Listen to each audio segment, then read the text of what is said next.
Hey guys, tonight we slip back into an America that suddenly discovered just how fragile its optimism could be. You lean into the soft hum of memory and you picture it, the autumn air of 1929, ticker tape littering Wall Street like confetti from a parade that went terribly wrong. The stock market crash doesn't just ripple through the banks, it crawls into living rooms, classrooms, and into the hidden spaces where young people once planned their Saturday nights. Suddenly the future looks as uncertain as a blind date arranged by your neighbor's eccentric aunt.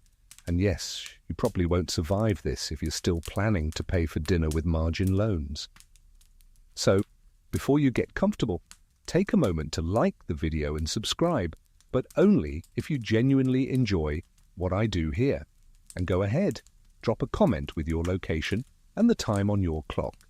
I love seeing where you're all tuning in from. Now, dim the lights, maybe turn on a fan for that soft background hum, and let's ease into tonight's journey together. You trudge alongside the young men who once bragged about buying stocks on 5% margin, now reduced to pawning their gold pocket watches just to buy a cup of coffee. Across the street, girls who once dreamed of speakeasy glamour now glance anxiously at shop windows, calculating whether mending an old dress can carry them through another season. The crash isn't just about lost fortunes, it's about how ordinary people suddenly rethink what it means to fall in love when every penny counts. The word dating, still relatively new in the American vocabulary, takes on sharper edges. Only a generation earlier, romance was supervised parlor visits under the watchful eye of a parent polishing the family Bible. But the 1920s had loosened things. The jazz age made cabarets sparkle, college football games buzz with flirtation, and prohibition speakeasies whisper with possibility. Then, bang, the crash. In 1 week, flirtation feels reckless, like putting your heart on the stock exchange. Historians still argue whether the economic collapse made young people more cautious or more reckless. Some suggest desperation sparked whirlwind romances, marriages on a whim, and kisses exchanged in bread lines. Others insist the opposite, that fear of poverty made romance slower, more calculated, a cautious investment in companionship rather than a leap into passion. Either way, you see the tremors in daily life. You picture the old photographs, men in worn suits lined up outside employment offices, their hats tilted just enough to reveal lines of worry carved across their brows. Off to the side, a young couple walks arm in arm. Their shoes are scuffed, but their heads lean together as though they're shielding a fragile secret against the cold wind. That's the new dating currency, not champagne and pearls, but shared resilience. And of course, because history is never without its quirky footnotes, you stumble on tales of couples improvising romance with a touch of dark humor. One fellow in Chicago apparently invited his sweetheart on a grand tour of the city, which consisted of walking past the windows of restaurants they couldn't afford, inhaling the aromas for free. She laughed, he blushed, and though neither could buy dessert, they found sweetness in the absurdity. A historian later noted this as proof that even hardship has its courtship rituals. You can't help noticing how the crash makes parents tighten the leash again.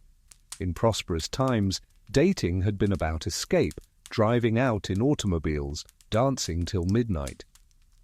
But when fathers lose jobs and mothers juggle bread dough with unpaid bills, romance looks suspiciously like a dangerous luxury. A young man at the door isn't just a suitor anymore, he's a potential liability. If he can't hold a job, what kind of husband will he be? A girl's father might glare a little longer, his handshake firmer, as if squeezing future prospects out of the poor boy's palm. The world feels grayer, but also sharper, every encounter weighed against scarcity. Imagine you're a 20-year-old woman who once dreamed of Broadway musicals. Now you find yourself planning Sunday picnics because bread and apples are cheaper than theatre tickets. Imagine you're a man who once polished your Model T before every date. Now you've sold it. and you walk 3 miles just to sit with her on a park bench. In this way, the crash doesn't just steal money, it changes what romance even looks like. And yet, strangely, there's comfort in the simplicity. Some later recalled those Depression-era courtships as sweeter, less cluttered by distractions. With fewer dollars, every smile mattered more. With fewer options, every yes carried heavier weight. Even as banks failed and businesses shuttered, romance adapted, shrank, and sometimes grew stronger in its smaller container. And as you drift in this memory, you hear faint echoes of debate still lingering. Did the crash kill romance or purify it? Did it make Americans cynical, or did it teach them to treasure love without champagne corks and nightclub tickets? The answer may never settle, but the uncertainty itself feels strangely fitting for a decade that redefined what it meant to hold someone's hand in hard times. You carry forward through the dimly lit streets of 1930 America, where the echo of footsteps sounds heavier than it once did. It isn't just the shoes wearing down, it's the weight of expectation pressing against every young couple. Families, rattled by bank closures and foreclosures, look at their sons and daughters with fresh suspicion. Once upon a time, a daughter sneaking off to a dance was merely mischievous. Now, with pennies stretched so thin they nearly tear, her parents are less amused. They tighten their oversight, sharpen their questions, and, just like that, the family living room becomes the first battleground of Depression-era romance. You picture the scene.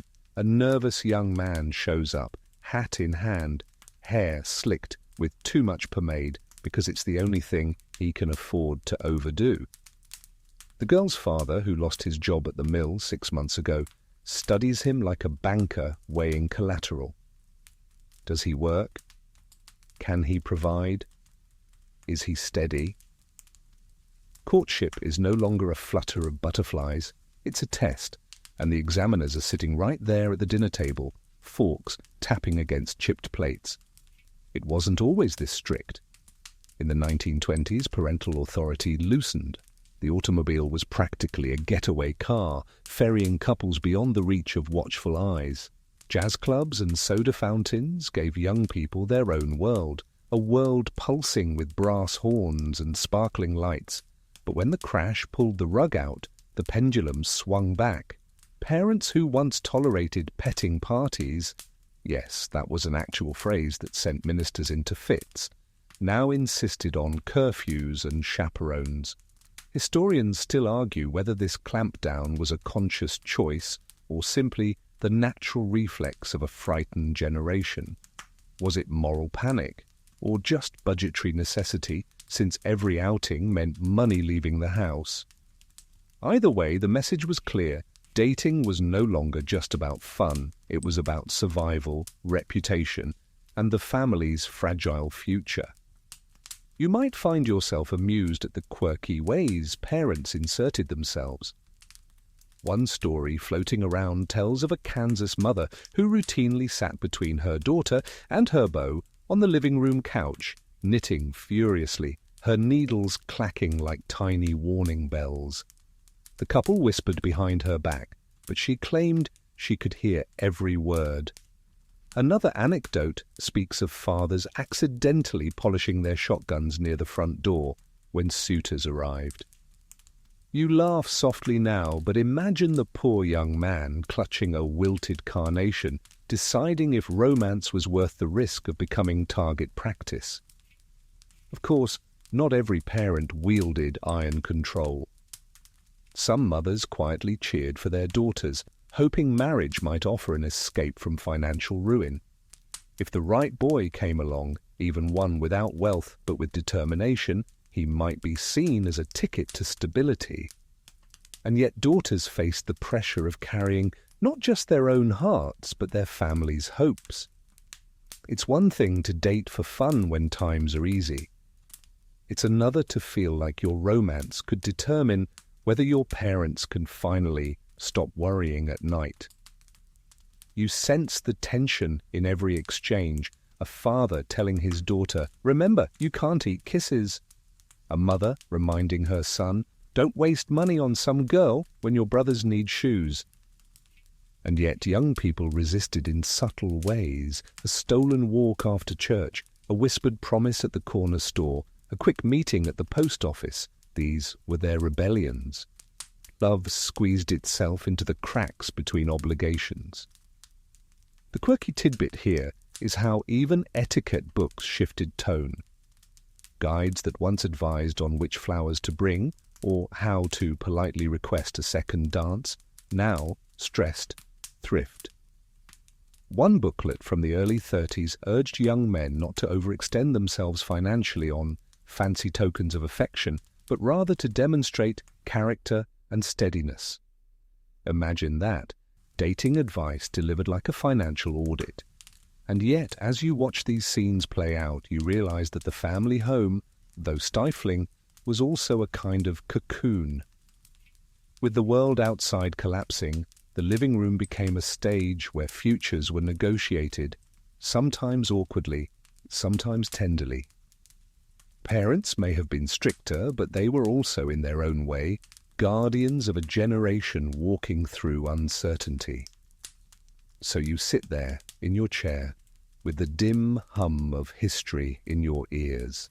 You see young couples adjusting to rules they never wanted, parents clinging to authority they thought they'd lost, and a society wobbling between the free-spirited 1920s and the more restrained, cautious decade to come.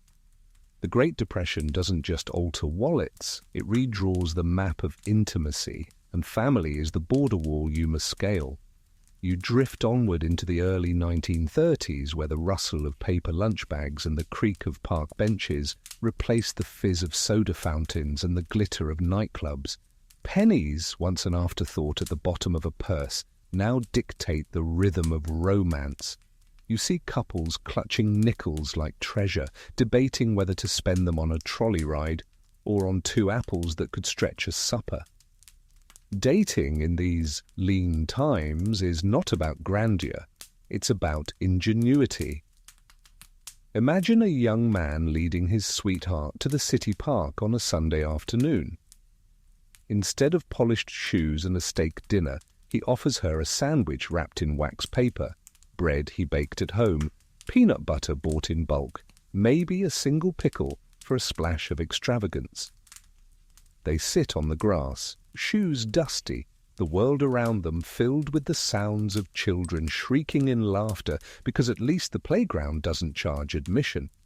You can almost hear her laugh when he jokes that the ants crashing their picnic are the only guests they can afford.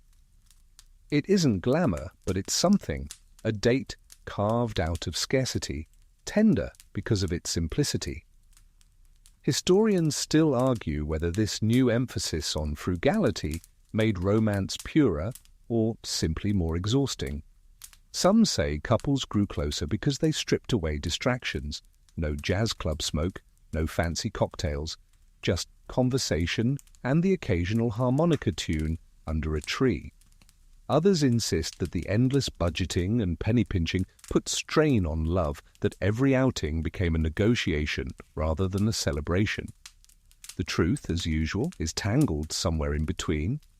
One quirky tale often retold is of a group of friends in Ohio who invented what they called nickel nights. Each couple pooled their coins and challenged themselves to have an evening out for no more than 5 cents total. This usually meant splitting a loaf of bread, sneaking into public lectures, or attending free band concerts in the park. One fellow supposedly charmed his date by buying a single stick of gum and carefully tearing it in half. You laugh softly now, but in the dim glow of memory, that small gesture feels oddly grand. And then there are the picnics. My goodness, the picnics. They become the gold standard of Depression-era dating. A blanket on the grass, a jar of homemade lemonade, maybe an apple pie if someone's mother had a lucky day at the grocer. Parks fill with couples sprawled under trees, their conversations blending with the rustle of leaves and the clink of cheap tin lunchboxes. Romance migrates outdoors, not because it's fashionable, but because it's free. You can picture them sitting by the pond, watching ducks glide across the water. He skips stones to impress her, though they mostly sink, with embarrassing plunks. She teases him, then offers her last piece of bread to the birds instead. And as you watch, you realize that these tiny moments, so small, so humble, carry the weight of entire futures. For some couples, these were the only memories of courtship they would ever have before life swept them into harder struggles. There's another side to this simplicity, though. Families struggling to keep food on the table didn't always smile at these romantic outings. A father might grumble, "If you've got energy for picnics, you've got energy to look for work." A mother might press her daughter, "Don't waste your time with a boy who can't buy you supper." And yet, the young kept going out anyway, finding pockets of joy where they could. They weren't just stubborn, they were hungry for normalcy in a world that had turned upside down. And while the picnics and penny dates might sound sweet, they also held shadows. Not everyone found laughter under the trees. Some couples argued over the price of bus fare or over whose turn it was to bring the food. One young woman in a diary scrawled bitterly, "He calls this romance, but it feels like poverty wearing a smile."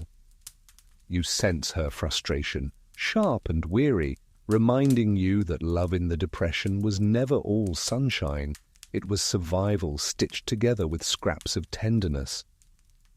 Still, the idea of thrift woven into courtship leaves a mark. It shapes expectations long after the economy recovers. The habit of making do, of seeing value in small tokens, becomes part of the cultural DNA. Later, when prosperity returns, people still remember that a picnic could mean as much as a banquet. That memory lingers, gentle and stubborn, like the echo of laughter across a grassy hill. So you lean back, eyes half closed, and watch them. The young couples of 1931 spreading their blankets in public parks, counting out their coins and pretending, if only for an afternoon, that love could still be abundant, even when everything else was scarce. You drift deeper into the 1930s, where the anxious gaze of parents tightens once more, wrapping around courtship like a too-tight sweater. Remember how, before the crash, young people had wriggled free of constant oversight, venturing into dance halls, soda shops, and those dangerous back seats of automobiles?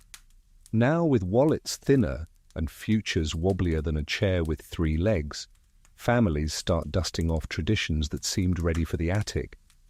Traditions like the chaperone. You see it plainly in the living room. A young man knocks timidly on the door, his collar frayed but pressed, holding a modest bouquet he purchased, with the coins scraped from his change jar. The girl smiles shyly, eager for an evening away from household gloom. But just as he reaches for her coat, her aunt swoops in with a stern smile and a sharp elbow, announcing that she'll be joining the outing.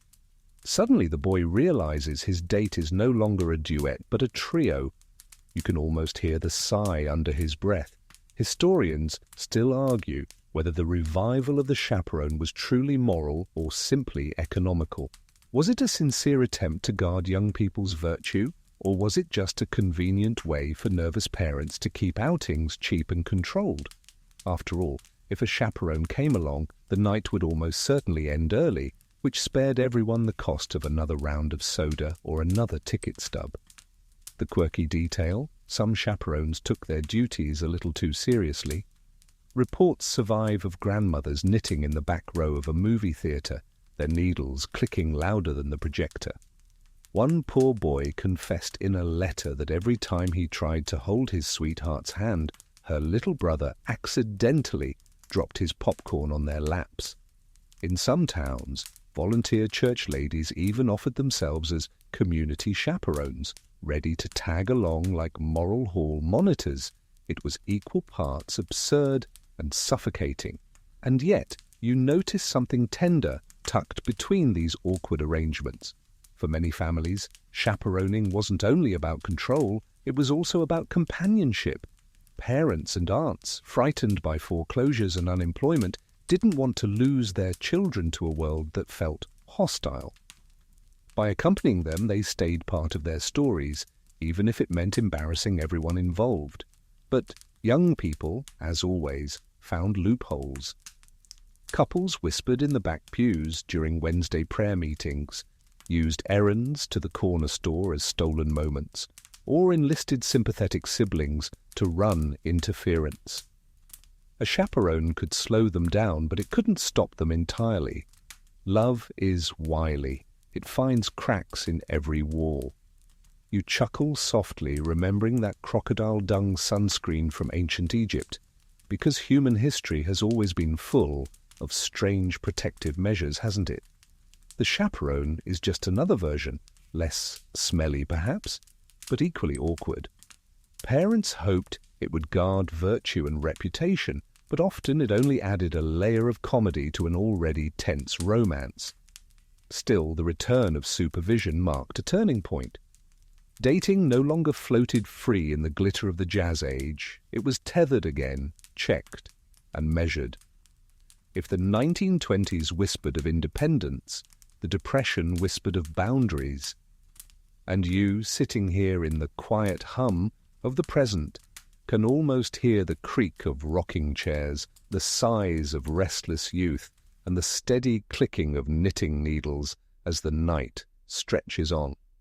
You wander now into the hallways of America's crowded boarding houses, where the scent of boiled cabbage drifts through paper-thin walls, and romance finds itself cornered into shared spaces. The Great Depression forced thousands of families to take in boarders for extra rent, and young singles, men chasing jobs, women leaving farms for the city, ended up in these odd communal environments. Courtship here was less candlelight and more creaky stairwells, less privacy and more whispered conversations behind half-shut doors. You picture it, a parlour stuffed with mismatched chairs, a radio playing static, heavy dance music, and half a dozen boarders trying to ignore one another. Across the room, a young man fiddles nervously with his suspenders while sneaking glances at the seamstress renting the upstairs room. Every cough, every shuffle of slippers from the landlady makes the air feel charged with both embarrassment and possibility. Dating in a boarding house isn't so much about romance as it is about mastering the art of pretending you're not interested while everyone else pretends not to notice. Historians still argue whether these close quarters actually encouraged romance or suffocated it. On one hand, proximity created opportunities. Eyes meeting over shared breakfasts, whispered jokes in the hallway, late-night conversations when the lights were supposed to be out. On the other, privacy was practically extinct, and reputations could be ruined faster than toast burned in the kitchen. A single rumor about a girl and a boy talking too long in the pantry might travel from basement to attic before breakfast was cleared. The quirky tidbit? In some cities, landladies actually posted formal rules of conduct for boarders. No men in women's rooms, no lingering in stairwells, and certainly no unnecessary conversation after curfew. One famous set of house rules from New York even banned whistling on the grounds that it led to impropriety. Imagine that, your romance derailed by a badly timed rendition of Yankee Doodle. Yet boarding houses, awkward as they were, also provided something rare in the Depression: community. In a world where people lost jobs, homes, and even hope, boarders leaned on one another.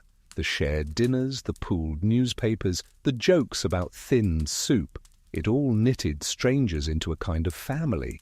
For young people, that meant romance carried an added layer of solidarity. Falling for someone wasn't just about attraction. It was about finding a partner in the chaos, someone who understood the rattle of empty cupboards and the scratch of second-hand blankets. You might laugh, but many love stories began this way: two boarders sneaking out together for a walk after supper, returning quietly so as not to wake the baby in the next room. A couple from Chicago, interviewed decades later, recalled that they first fell in love not at a dance or a theatre, but while washing dishes side by side in a boarding house kitchen. He teased her for using too much soap. She teased him back for dropping a plate. It wasn't glamorous, but it was real. And in Depression America, real was more valuable than diamonds. Of course, not all romances survived the glare of so many witnesses. Some fizzled under gossip, others fractured when one boarder moved on to chase work in another city. Still, the very strangeness of the boarding house environment left a mark on American dating. It reminded everyone that courtship wasn't just a private affair. It was woven into the fabric of community, observed, judged, and sometimes nurtured by strangers who happened to share a roof. And as you settle into the hush of the present, you can almost hear the floorboards creak, the kettle whistle, the quiet laughter behind closed doors. Love, you realize, doesn't need candlelight to bloom. Sometimes it only needs a chipped mug of tea, a crowded kitchen, and the bravery to smile at someone while the landlady pretends not to watch. The sound of static drifts into your ears now, the hum and crackle of a wooden cabinet radio glowing faintly in a dim parlor. In the 1930s, the radio becomes the hearth of romance. Families huddle around it, but young lovers hear something else between the sermons and the stock reports: possibility. You lean closer and hear the crooners, velvet-voiced men serenading, not just a crowd, but each lonely heart listening through the hiss. Picture a young woman perched on the edge of a sofa, her elbows on her knees, listening to Bing Crosby croon, "Where the blue of the night meets the gold of the day." She isn't in a concert hall, she's in a rented room with peeling wallpaper. Yet for those 3 minutes, she is transported into a daydream where a kind man sings directly to her. Her brother scoffs, her mother hums along, but she just closes her eyes and imagines. Historians still argue whether radio deepened intimacy or replaced it with fantasy. Some claim that the airwaves, with their dreamy love ballads and serialized romances, gave couples new language for affection, quoting lyrics, borrowing lines, humming duets. Others argue that it created unrealistic expectations, as real-life suitors struggled to compete with voices so smooth they seemed carved from silk. The truth, as usual, sits uncomfortably in both hands. You find a quirky tidbit in the rise of radio fan clubs. Teenagers would mail in letters to radio stations, pledging eternal devotion to singers they'd never met. Some even organized radio weddings at home, with cardboard cutouts of their favorite crooner standing in as the groom. Absurd? Absolutely. But in a world where reality was harsh, daydreams filled the gaps. Couples, too, found ways to weave radio into their lives. Imagine two sweethearts unable to afford a night out. Instead, they arranged to listen to the same program from separate houses, then meet the next day to dissect every joke, every song, as if they'd attended the same party. A poor man in Nebraska wrote in his diary that his girl laughed so hard at Fibber McGee's closet that I felt like we were in the same room. Radio gave them a shared world, invisible yet intimate. And don't forget the dance programs. Some stations broadcast live big band performances, filling living rooms with swing rhythms. Couples would push aside the furniture, roll up the rug, and dance together in socked feet on hardwood floors. The neighbors might hear through thin walls, but who cared? Romance was stitched into those simple steps, into the twirl of a dress that had been hemmed twice, into the grin of a boy who forgot for a moment that he had no steady job. But radio also acted as a stage for heartbreak. Crooners crooned, and suddenly expectations rose higher than a suitor's paycheck. A boy might bring a girl to a soda shop, only to find her unimpressed by his 5-cent root beer when she'd spent the night before swooning to a broadcast of glamorous Hollywood stars. The distance between fantasy and reality could sting. Still, for most, the radio was a friend, a whisperer of hope. It painted love in tones both melancholy and sweet. It reminded people that even in the darkest years there was music, there were stories, There were voices soft enough to make you forget the bread lines for a while. As you sink into the quiet now, you can almost hear it too, the warm crackle, the gentle croon, the way a song could make two people feel less alone in a world that seemed determined to remind them of loneliness. The beat quickens now, faint and tinny at first, until it swells into the brassy blare of a trumpet. You find yourself standing outside a neighborhood dance hall in 1932, the neon sign flickering, the wooden doors rattling with rhythm. Inside, the air is thick with perfume, sweat, and possibility. For a dime, sometimes less, you can enter, sway, laugh, and forget that your shoes have holes in them.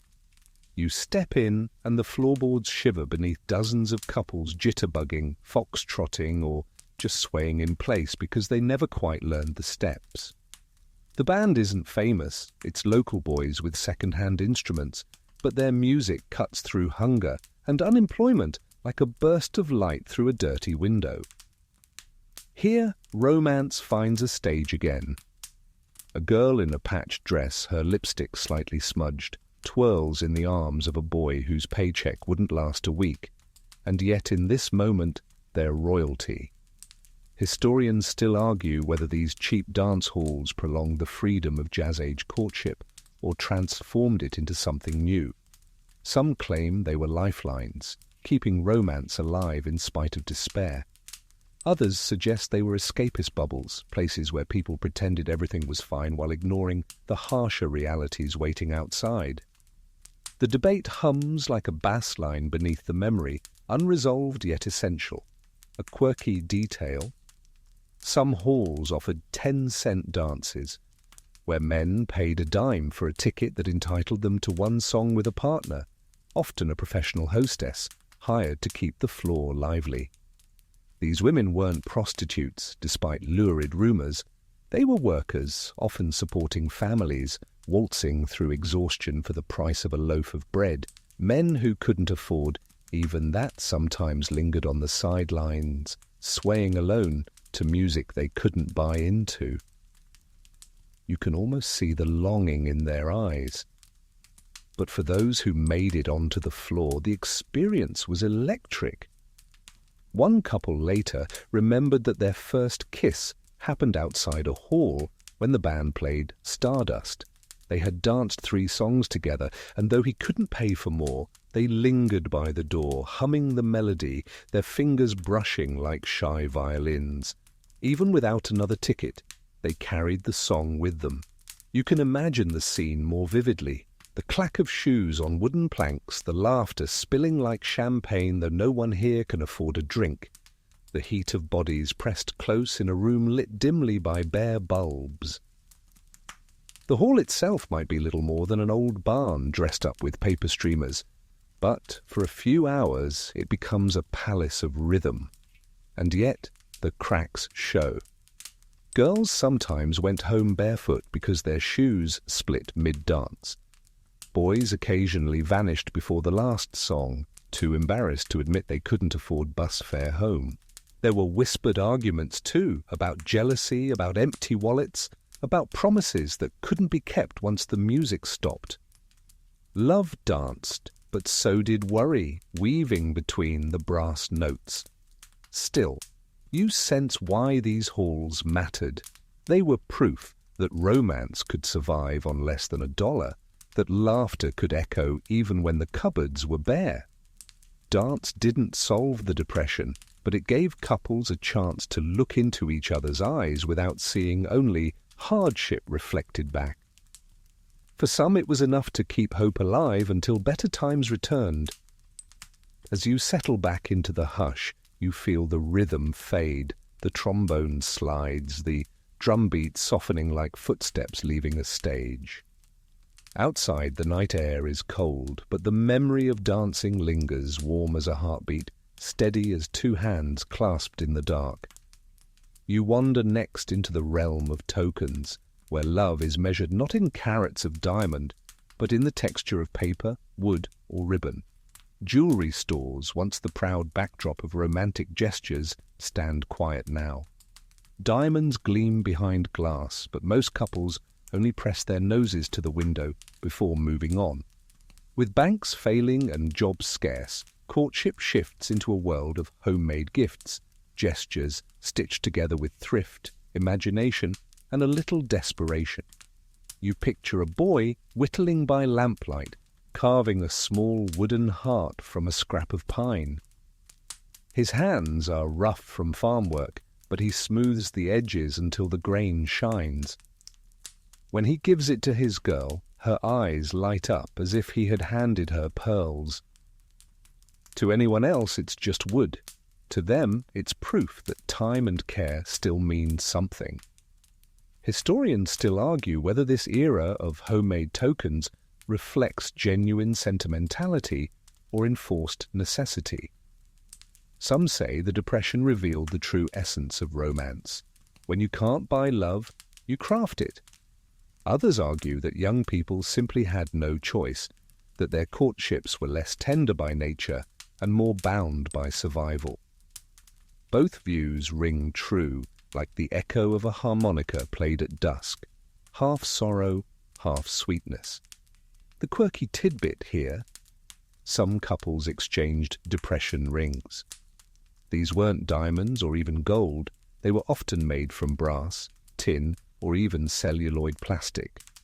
A few men bought rings from vending machines for a penny, presenting them with mock ceremony.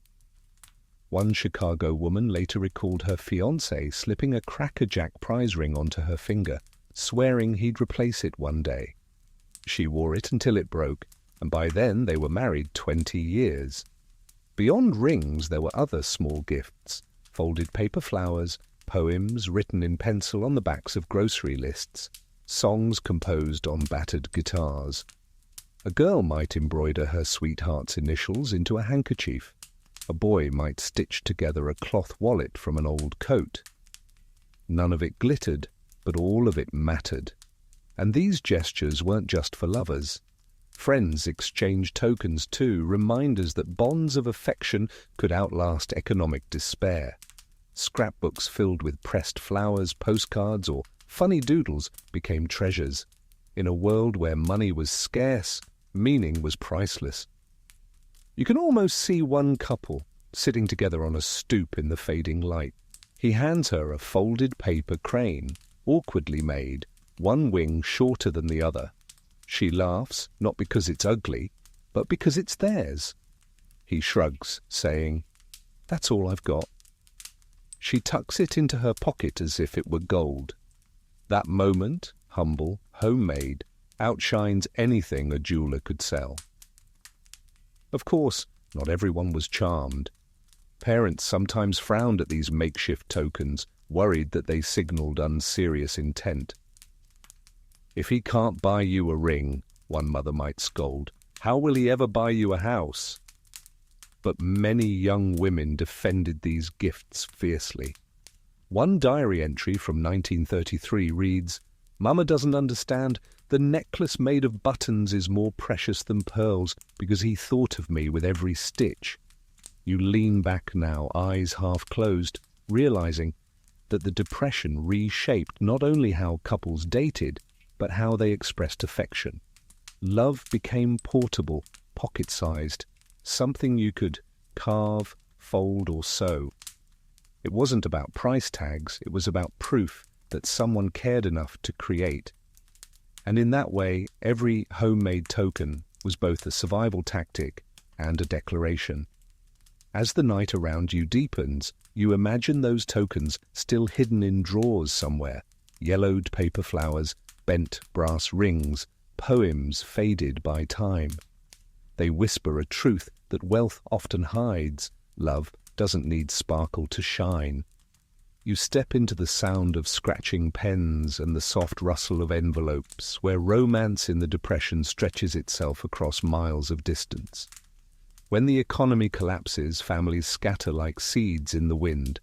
Young men ride freight trains to find work in distant towns, harvest crews drift across the Midwest, and daughters take housekeeping jobs in far-off cities. Love doesn't vanish, it stretches, thins, and holds itself together with ink and paper. You can picture a young woman sitting at the kitchen table late at night, candles sputtering low, carefully writing to the boy who left for California to pick fruit. Her words tumble out, plain and unadorned, but soaked in longing. "I hope you're eating enough. The radio played our song yesterday and I nearly cried." She seals it with a kiss pressed to paper, knowing he won't feel it, but hoping he'll imagine it. Historians still argue whether this era of distance weakened love or tempered it. Some scholars suggest that letters arriving sporadically and sometimes weeks late tested the endurance of affection, leaving couples vulnerable to loneliness and doubt. Others insist that letter writing deepened romance, forcing people to articulate feelings they might never have spoken aloud in person. What's clear is that for many these letters were lifelines, love condensed into envelopes that smelled faintly of ink, dust, and hope. A quirky tidbit. Some railroad companies sold pre-printed postcard templates for itinerant workers with blanks for "I am in Teets" and "I will write again in Shabblebuddy days."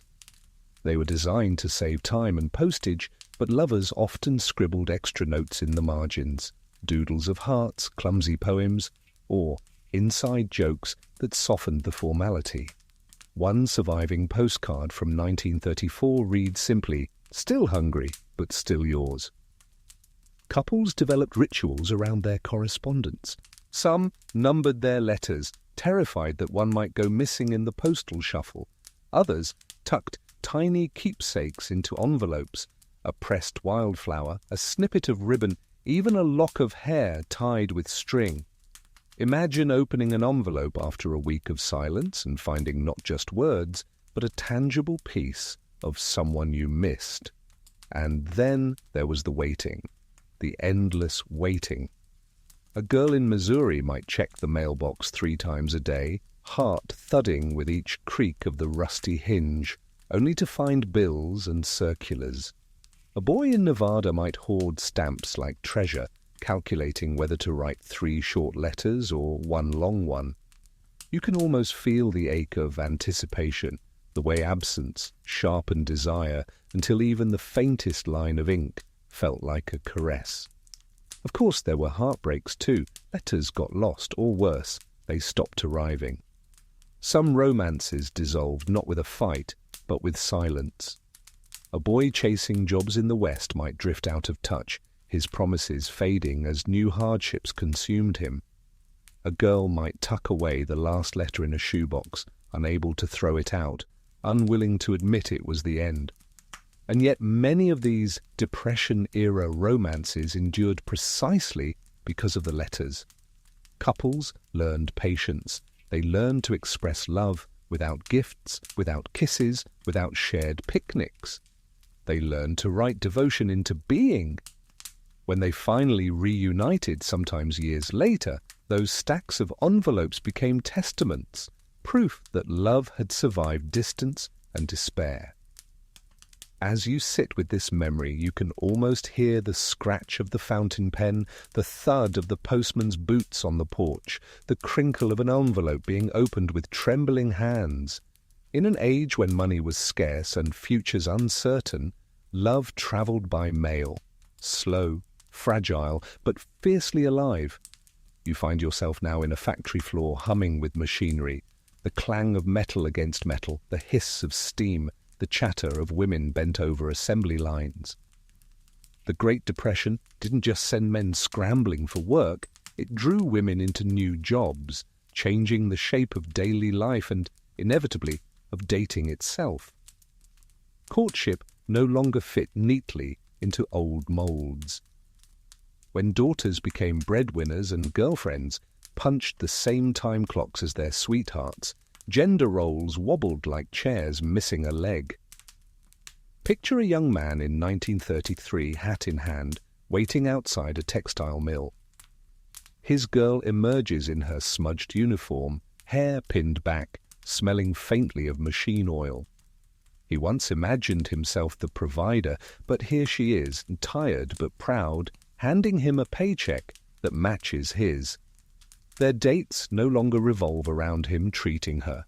Now they're a negotiation, a balancing of who can afford what and when.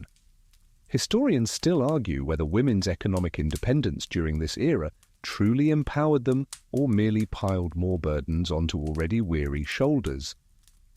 Some scholars see this as the first serious crack in traditional gender expectations, a precursor to the shifts of the 1940s and beyond. Others insist the Depression reinforced old hierarchies. Women were expected to contribute, but often still deferred to men in courtship rituals. Both perspectives carry truth, tangled like thread in a factory bin, the quirky tidbit. In some towns, dating guides actually warned men not to be intimidated if a girl earned more than they did. One advice column in 1934 urged young fellows to show courtesy rather than pride if a woman offered to pay for her own soda. That tiny suggestion was radical for its time, rattling the assumption that men had to bankroll every romantic outing. And yet these changes created friction. Some men resented losing their role as sole providers. Others adapted, even admired women who could hold their own in hard times. Women, meanwhile, sometimes felt torn between independence and the lingering pressure to appear modest and dependent. Imagine the awkwardness of a date where she offers to split the bill and he flushes, insisting that would make him less of a man. The conversation lingers in the air like factory smoke, hard to dispel. At the same time, new spaces for romance opened. Lunch breaks in cafeterias became mini-dates, two workers sharing sandwiches, trading jokes, leaning closer as the whistle threatened to call them back.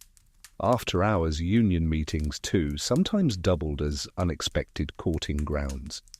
Picture rows of folding chairs, a speaker droning about wages, while two young people in the back exchanged shy glances. Love bloomed even where soot clung to collars. But these shifts didn't just affect who paid for dates, they reshaped what couples expected from one another. A woman earning her own wage might be less inclined to settle quickly, less desperate for marriage as economic rescue. A man might weigh not only beauty or charm, but whether she could endure hard times by his side. Courtship became practical, rooted not in fantasy, but in the stark arithmetic of survival. And yet you notice something poignant. For many couples, these blurred roles drew them closer. Struggling side by side, counting coins together, they discovered companionship in equality. A girl who patched her own shoes might laugh when her sweetheart confessed he had pawned his watch. They weren't competing, they were surviving as partners, even before marriage sealed the deal. As you sit here in the quiet hum of memory, you can almost hear the clatter of sewing machines, the shuffle of feet on factory floors, and the murmur of young voices blending practical talk with whispers of affection. The Depression didn't erase gender expectations, but it shook them enough that love had to bend, shift, and sometimes find new shapes in the dust of collapsing traditions. You wander now into the dim glow of a marquee where 5 cents buys escape and, for many young couples, a chance to sit shoulder to shoulder in the dark. The Depression may have shuttered banks and emptied cupboards, but it never managed to kill the movies. In fact, the nickel theatre became one of the most important dating arenas of the 1930s. You can almost feel the hush as the projector flickers to life, light cutting through smoke-filled air, illuminating a world far shinier than the one outside. Imagine two sweethearts sinking into threadbare seats in the balcony, clutching popcorn that cost less than a loaf of bread. On screen, Fred Astaire glides in tails and top hat. Ginger Rogers sparkles in gowns that no girl in that audience could ever hope to own. But for 90 minutes, the couple forgets their patched coats and worn shoes. They hold hands as though wealth itself might rub off if they sit close enough to Hollywood glamour. Historians still argue whether the rise of cheap movie houses was a distraction from hardship or a cultural glue holding people together. Was it bread and circuses keeping the public pacified with spectacle, Or was it a genuine way to sustain morale, to remind a battered nation that laughter and romance could still exist? The debate lingers like the echo of tap shoes on a wooden stage. The quirky tidbit here is the double feature. Theatres, desperate to lure cash-strapped customers, began offering 2 films for the price of 1, often tossing in a newsreel and cartoon. That meant couples could spend an entire afternoon in the dark for a nickel each. For some, the real draw wasn't a stare and Rogers, but the chance to whisper, to brush shoulders, to steal a kiss in the anonymity of a crowded hall.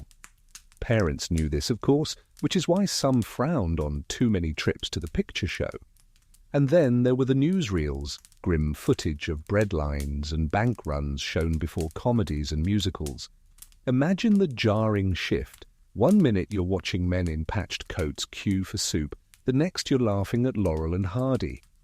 For couples, the contrast was surreal, a reminder that fantasy and reality existed back to back, sometimes on the same ticket stub. Not all theatres were glamorous palaces. Many were dingy Nickelodeons, smelling faintly of damp carpet and burnt bulbs. Seats creaked, projectors sputtered, and ushers patrolled with flashlights to keep young lovers from getting too cozy.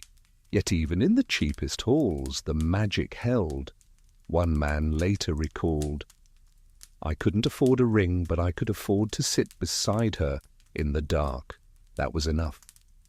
You picture them. She leans in, whispering her thoughts on the latest Clark Gable role. He squeezes her hand, too shy to say he feels the same nervous thrill.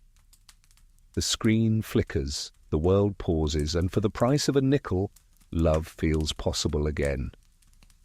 As you let the image fade, you can still hear the click of reels turning, the faint gasp of the audience, the shared laughter echoing under high ceilings. In Depression America, theatres weren't just escape. They were classrooms in how to dream again, even when everything else seemed to be shrinking. And for young couples, they offered the cheapest, sweetest kind of magic, 2 hours of make-believe with your hand safely tucked into someone else's. You wander now into the soft glow of a church basement, the folding chairs lined up in neat rows, the air thick with the smell of casseroles and hymnals. With dance halls sometimes frowned upon and movie tickets still a splurge for the poorest, church socials emerge as one of the safest, most reliable arenas for Depression-era courtship. Here, faith and flirtation blend together in ways both wholesome and awkward, depending on where you sit. Imagine the scene.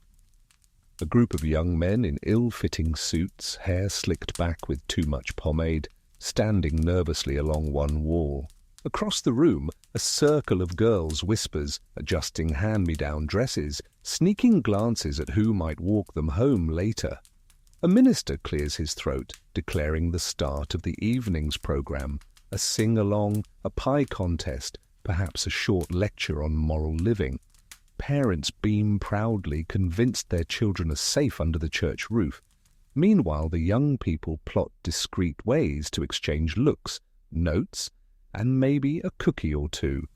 Historians still argue whether these socials acted more as matchmaking engines or as tools of social control. Some suggest they were genuine opportunities for companionship, a way to build community bonds in hard times. Others argue they functioned mainly as moral guardrails, making sure romance stayed on a short leash, always under the approving gaze of pastors and parishioners. Both perspectives hum through the memory like overlapping hymns. And then the quirky tidbit. Some churches actually introduced pie auctions. Girls would bake pies and young men would bid for the right to share them. In theory, it was wholesome fun. In practice, it often turned into coded courtship. A boy might save his pennies all week just to win his sweetheart's cherry pie.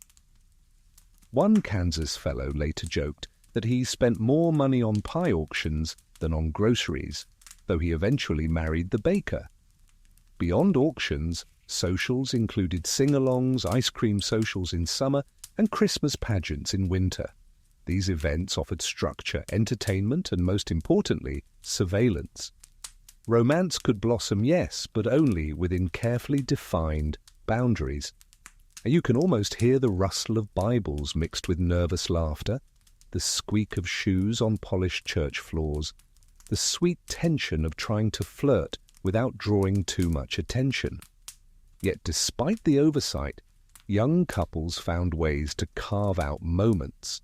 A walk home after choir rehearsal, a whispered joke during a hymn, a shared piece of pie in the corner. These slivers of privacy became cherished memories. Parents might think the church kept temptation at bay, but the truth is, even under stained glass, love found its cracks.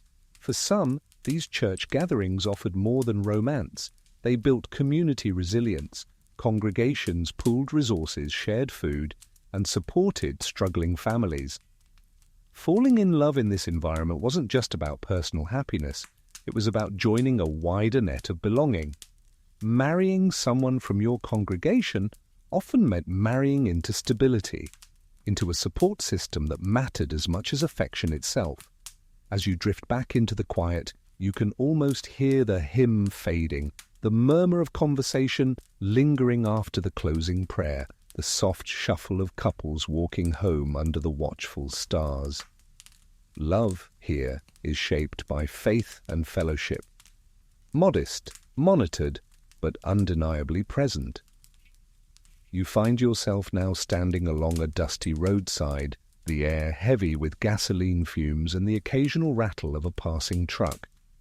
Hitchhiking, born of necessity in an age when few could afford bus fare or even a bicycle, becomes more than a means of travel in the 1930s. For some, it becomes a stage for fleeting encounters, a strange new arena where romance sometimes flickers in the wind of speeding cars. Picture it.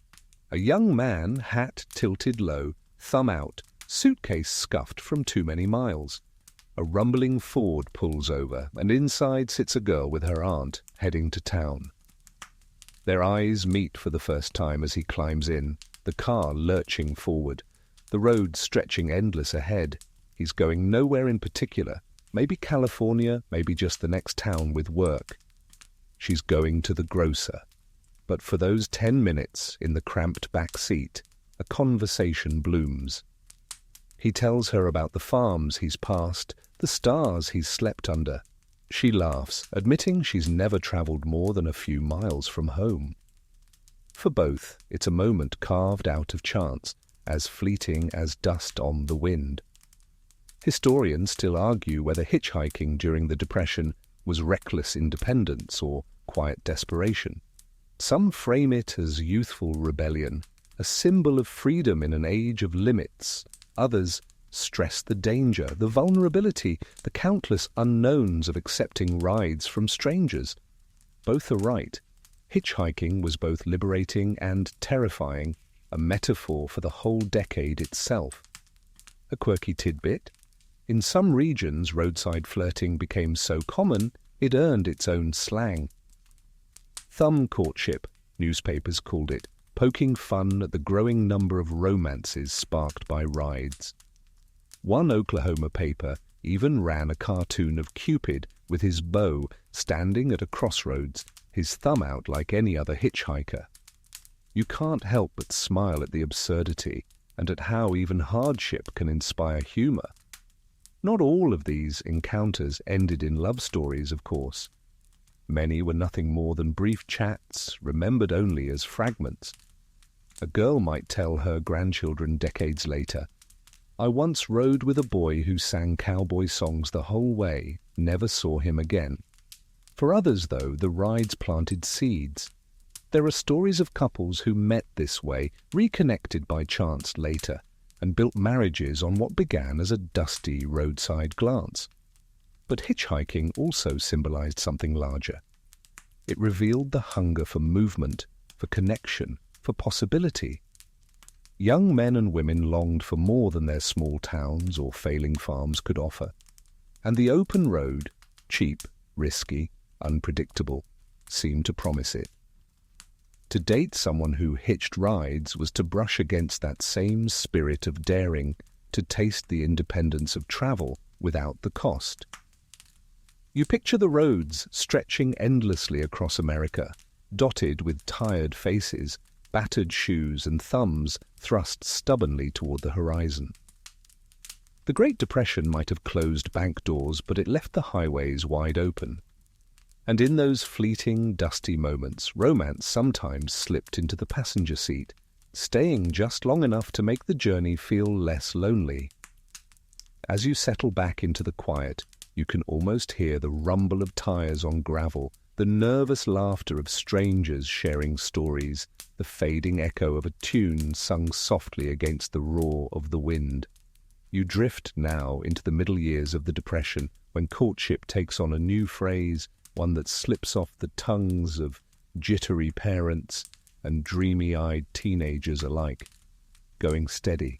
Before the crash, dating often resembled a merry-go-round, boys and girls pairing off for dances, movies, and ice cream sodas, often with little sense of permanence. But now, in a world stripped of abundance, commitment itself becomes a form of currency. You picture a girl sitting at her dresser, smoothing the fabric of her one good blouse. On the nightstand rests a modest ring, not diamond, not gold, maybe just brass or even aluminum. It isn't an engagement ring, but a promise that he won't date anyone else and she won't either. They're not married, but they're steady. And in a decade when nothing else feels steady, jobs vanish, banks close, farms blow away in dust, this new idea of exclusive partnership feels almost revolutionary. Historians still argue whether going steady was born directly of Depression thrift or whether it was a natural evolution of dating culture. Some suggest exclusivity reduced expenses. One sweetheart meant fewer outings, fewer competitive gestures, fewer nickels spent. Others argue it arose from a psychological need for security, a craving for something solid amid instability. Either way, you can sense its growing importance. By the mid-1930s, the quirky tidbit: some high schools institutionalized steady signs. Boys would give their girlfriends their class rings, often padded with yarn or tape, so they'd fit smaller fingers. In other cases, a girl might wear her boyfriend's Letterman sweater, drowning in its folds but glowing with pride. It wasn't just clothing, it was a billboard. We are steady. Going steady altered the flavor of courtship. Instead of drifting between dance partners at the local hall, a boy might escort the same girl every Saturday night, her parents nodding in cautious approval. Instead of casual flirtations under dim lights, couples wrote longer letters, built shared scrapbooks, or even saved money together in jars labeled someday. The Depression taught young lovers to think in practical terms, not only who makes my heart flutter, but who can walk beside me through hunger and hardship. And yet, exclusivity brought its own tensions. A girl might feel trapped, afraid to end a steady relationship, even if it soured, because breaking up meant starting over with fewer opportunities. A boy might worry that being steady tied him down when his next job could take him 3 states away. Love became heavier, like an anchor meant both to stabilize and to restrict. Still, there's tenderness in the image. A couple walking home from church socials, hands clasped each step, saying, "This is where we stand, together." A pair of teenagers on a porch swing, whispering about the future, pretending not to notice the unpaid mortgage hanging like a shadow inside the house. Going steady didn't erase hardship, but it carved out a pocket of certainty, a place where 2 people could declare, however quietly, that they would face the storm as a pair. As you let the picture fade, you hear the creak of porch swings, the rustle of sweaters borrowed and worn proudly, the quiet insistence of love learning to root itself deeper because everything else has grown so fragile. You step now into the crowded tenements and farmhouses of Depression America, where courtship doesn't sparkle with sequins but instead unfolds in patched fabrics and resourceful wardrobes. Fashion, once a playful flourish of feathers and beads in the roaring 20s, becomes something else entirely in the 1930s, a battlefield of thrift. And in this frugal new world, how you dressed for a date said just as much about your resilience as it did your style. Imagine a girl standing in front of a cracked mirror, smoothing down a dress that had already lived two lives, once her mother's, then her sister's, now hers, hemmed shorter, sleeves trimmed, neckline modestly reshaped.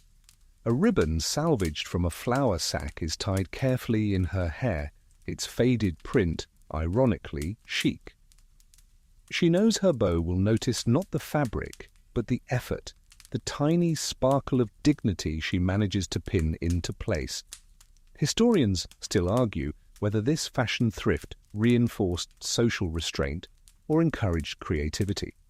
Some insist the Depression stifled expression, hemming romance into grey sameness.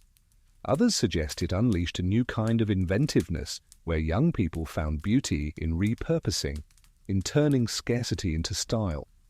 Both sides agree, however, that what you wore mattered. It was a statement of pride, a refusal to surrender to despair.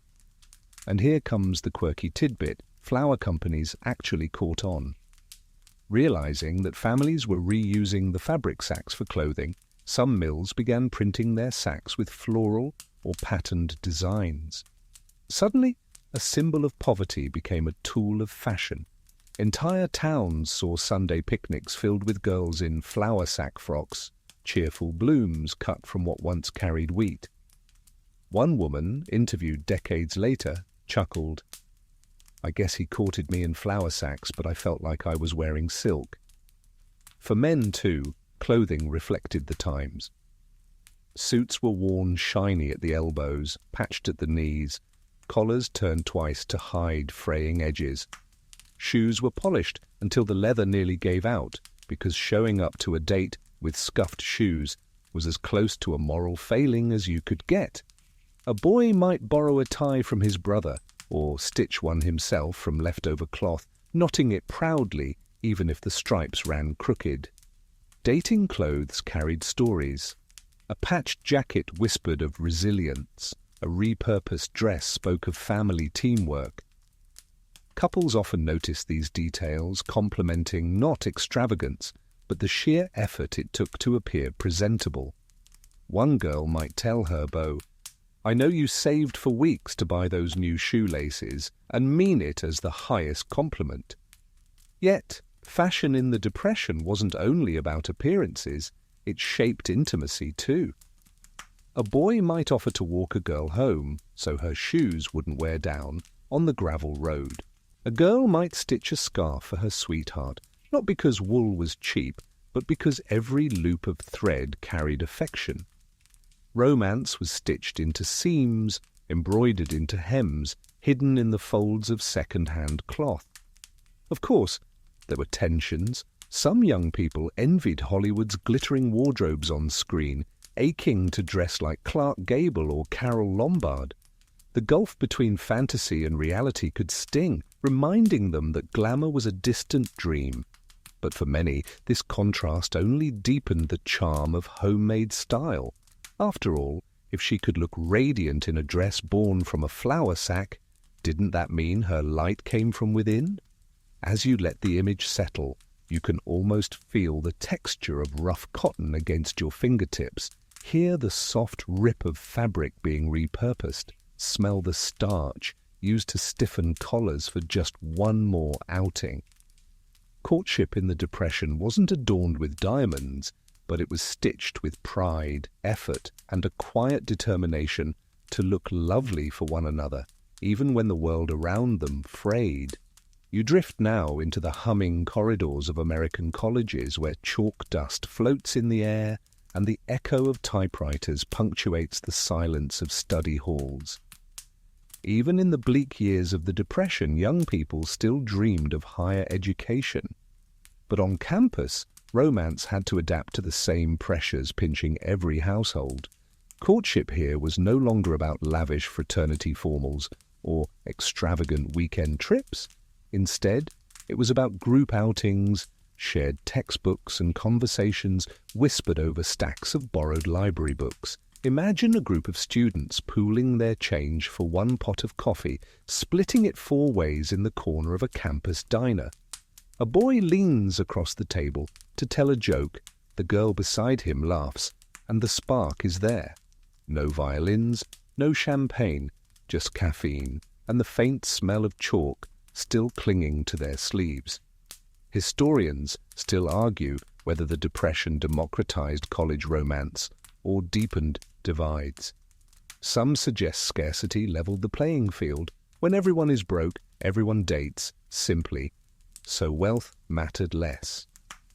Others argue the opposite, that students from wealthier families still held advantages, still afforded nicer clothes and cars, still carried more appeal in a world obsessed with security. The tension lingers, unresolved, like the buzz of fluorescent lights overhead. The quirky tidbit, library courtships became an inside joke on some campuses. With money too tight for theatres or dances, couples used study sessions as excuses to sit together, sharing the same dictionary or pretending to need help with algebra.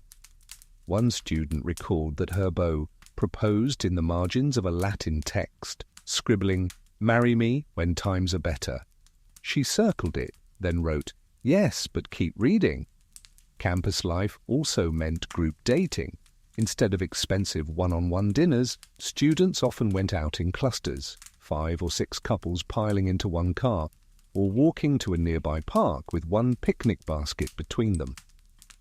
The group dynamic eased financial strain, but it also shifted the social tone. Romance grew in public, surrounded by friends who teased, encouraged, and occasionally gossiped. Fraternities and sororities struggled too, their dances scaled down from glittering affairs to modest socials with homemade decorations. Imagine crepe paper streamers in faded colors, phonographs spinning second-hand records, and students waltzing in patched suits. The grandeur may have dimmed, but the laughter still rang bright, echoing across linoleum floors. And then there were professors, sometimes dismayed at the sight of romance budding where essays should be.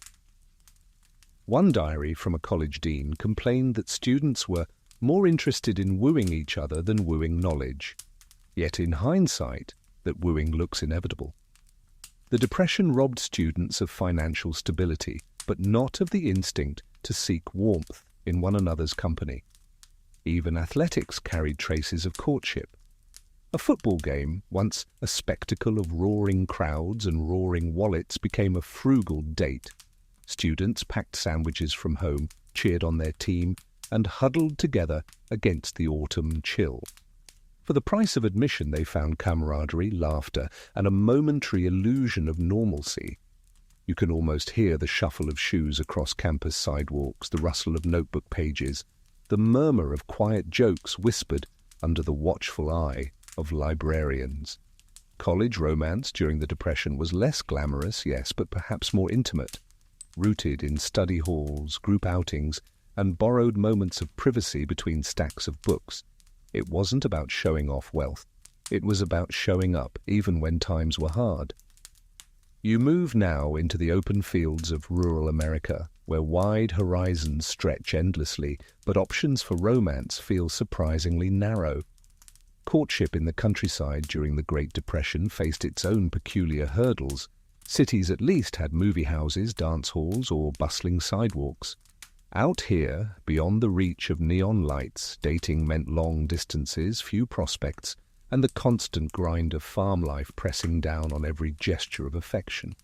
Imagine a farm girl in Kansas standing on her porch, watching the dust roll in across the horizon. She might not see a potential beau for weeks unless church on Sunday or a rare barn dance brought the community together. For boys, the isolation felt just as heavy. A young man might hitch his horse and ride 10 miles just to sit on that porch for an hour, only to turn back before dark. Every visit carried weight, effort measured not in dollars but in miles and dust on boots. Historians still argue whether rural dating slowed dramatically in the Depression or simply changed shape. Some scholars point to diaries filled with laments. No dances, no callers, no prospects.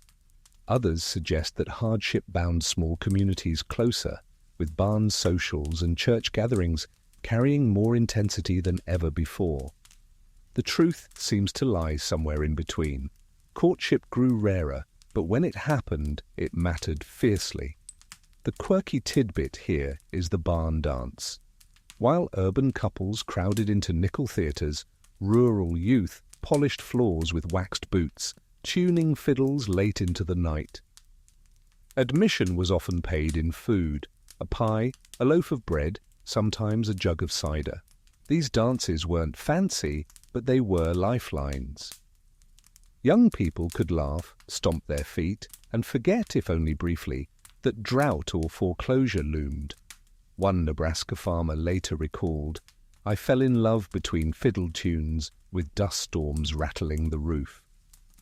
Yet even barn dances couldn't solve the scarcity of partners. Farm families were often large, but communities were small. A girl might have 3 or 4 suitors in her entire county, and if none fit, choices thinned fast. Some young people gave up on dating altogether, focusing instead on farm survival.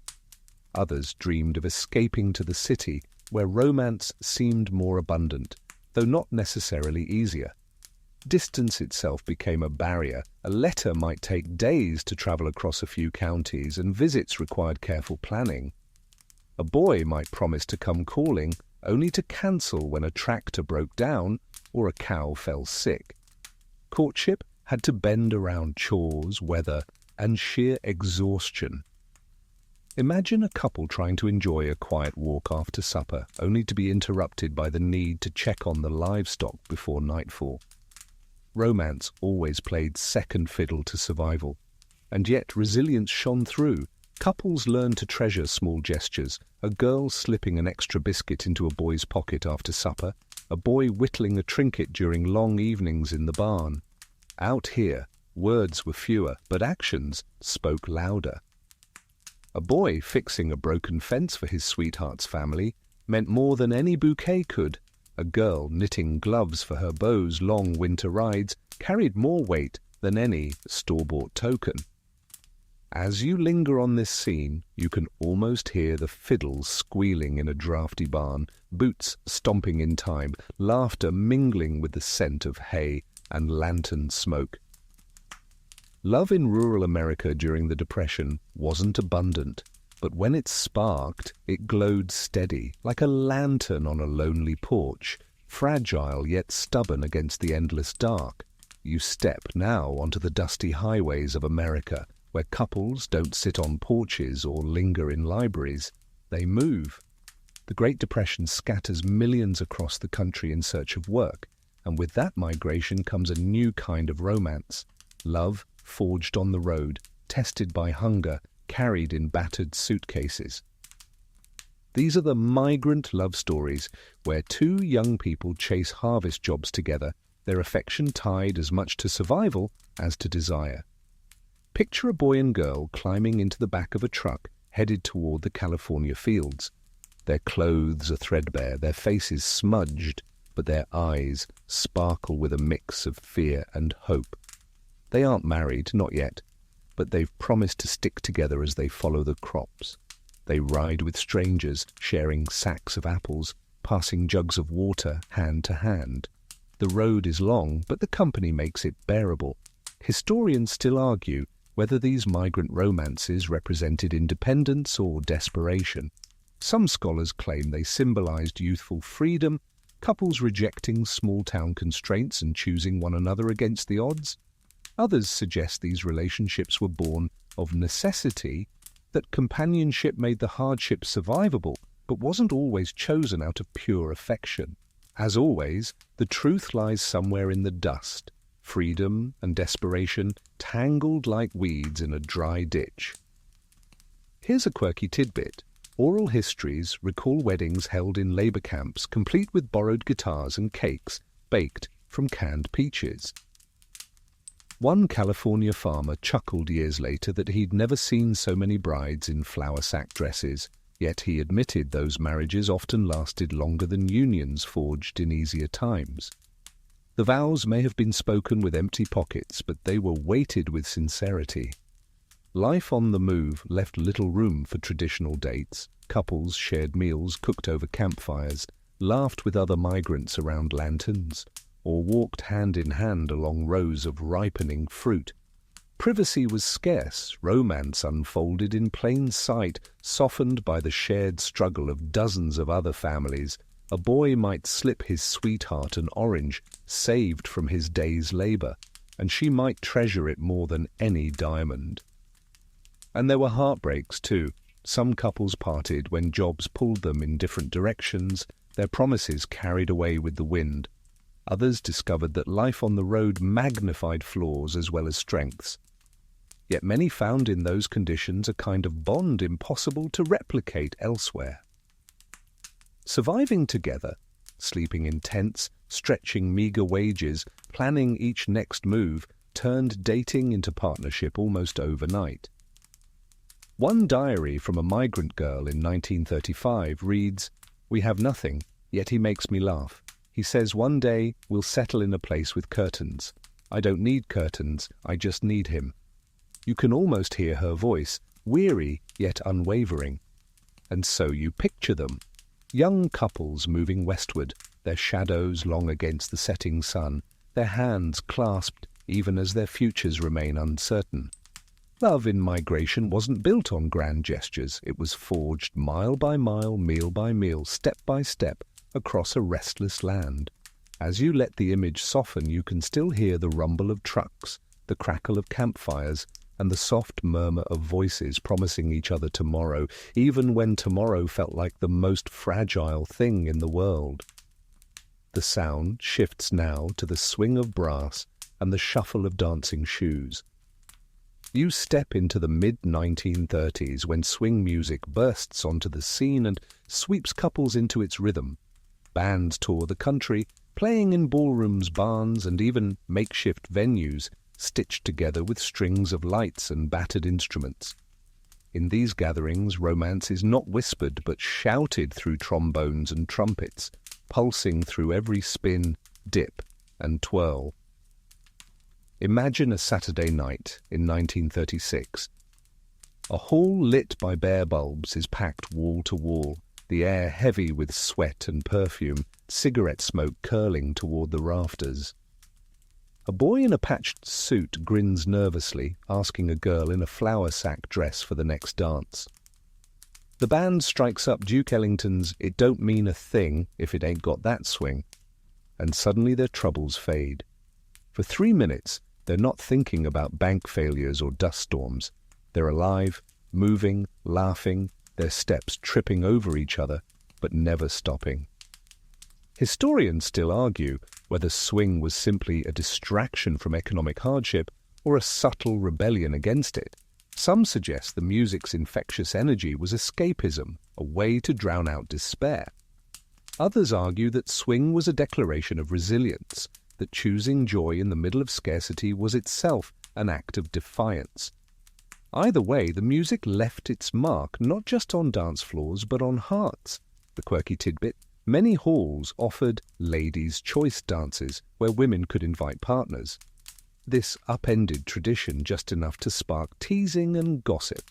A boy might boast for weeks if the prettiest girl asked him out, while others pretended not to sulk if they were passed over. In those brief moments, gender roles bent a little, letting girls show boldness in a way society usually discouraged. Swing offered young people more than rhythm. It gave them cover. The music was so loud, the steps so frenetic, that couples could whisper or laugh together without fear of being overheard. Hands brushed, bodies leaned closer, and what might have seemed scandalous in silence looked perfectly innocent in motion. One couple later recalled that they fell in love between the downbeats, their courtship beginning not with words, but with the syncopation of feet on polished wood. Even those who couldn't dance came to listen. Crowds leaned against walls, tapping feet, sharing bottles of soda, cheering the couples who seemed to defy gravity with their spins. For many, the sight of so much energy and vitality was as uplifting as the music itself. But swing also highlighted differences. Boys who could afford regular dance tickets sometimes drew more attention, while poorer ones lingered outside, listening through open windows. A girl might dream of a night in a ballroom, but settle for stomping on her own porch with friends. Yet even then, the music reached her. Radios broadcast swing across the nation, and couples danced in kitchens and barns, their shadows stretching against lantern light. And so you watch them, lovers catching their breath between songs, cheeks flushed, hearts pounding. For a few hours, swing music turned poverty into rhythm, despair into movement, and fear into laughter. It didn't erase the depression, but it reminded couples they still had bodies that could move, voices that could sing, and hearts that could race. As the music fades in your memory, you can almost hear the last cymbal crash, the murmur of applause, and the gentle sigh of two young people leaning into each other, reluctant to leave the floor because outside the world still waits with its dust and debt. You ease now into the final years of the 1930s, when the air hums not only with swing music, but with the distant drumbeat of war.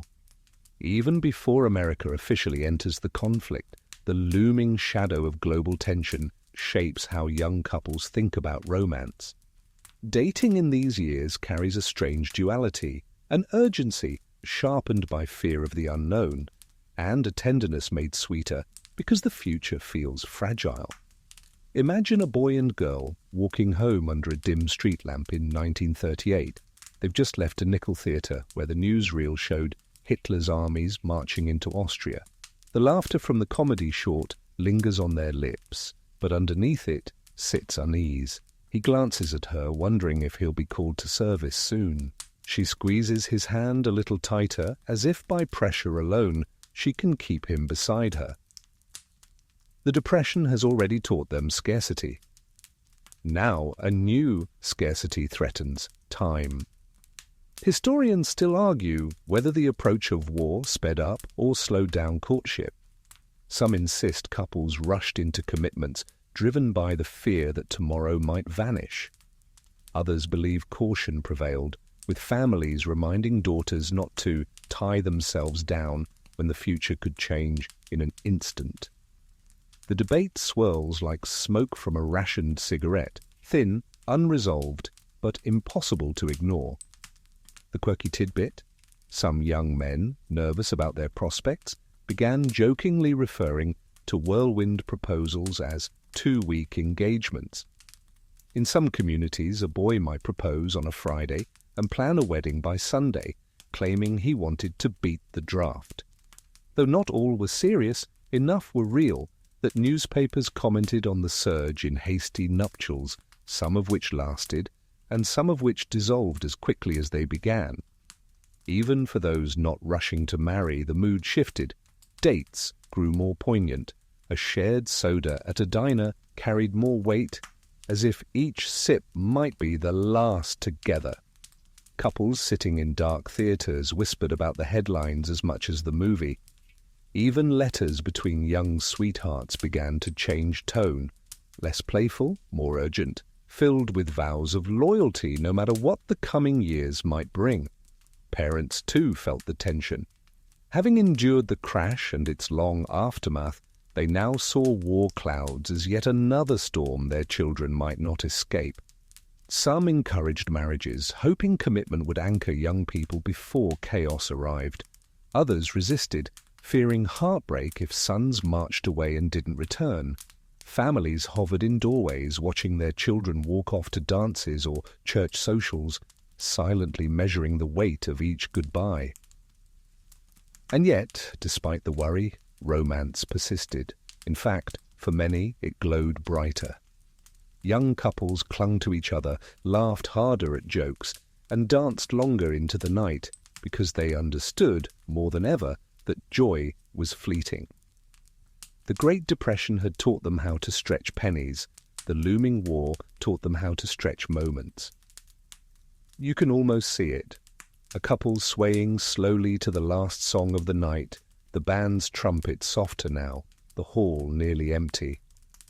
His arm is tight around her waist. Her cheek rests against his shoulder. Neither speaks of the newsreels, though both feel the chill of headlines in their bones. Instead, they let the music carry them, one more dance before tomorrow's uncertainties knock at the door. As you let the picture fade, you can still hear the hush of that final note, the shuffle of feet reluctant to part, and the quiet promise whispered into the night. We'll make it somehow. You wander now into the glossy pages of Depression-era magazines and the neat columns of newspapers where advice about love and courtship is handed out like penny candy.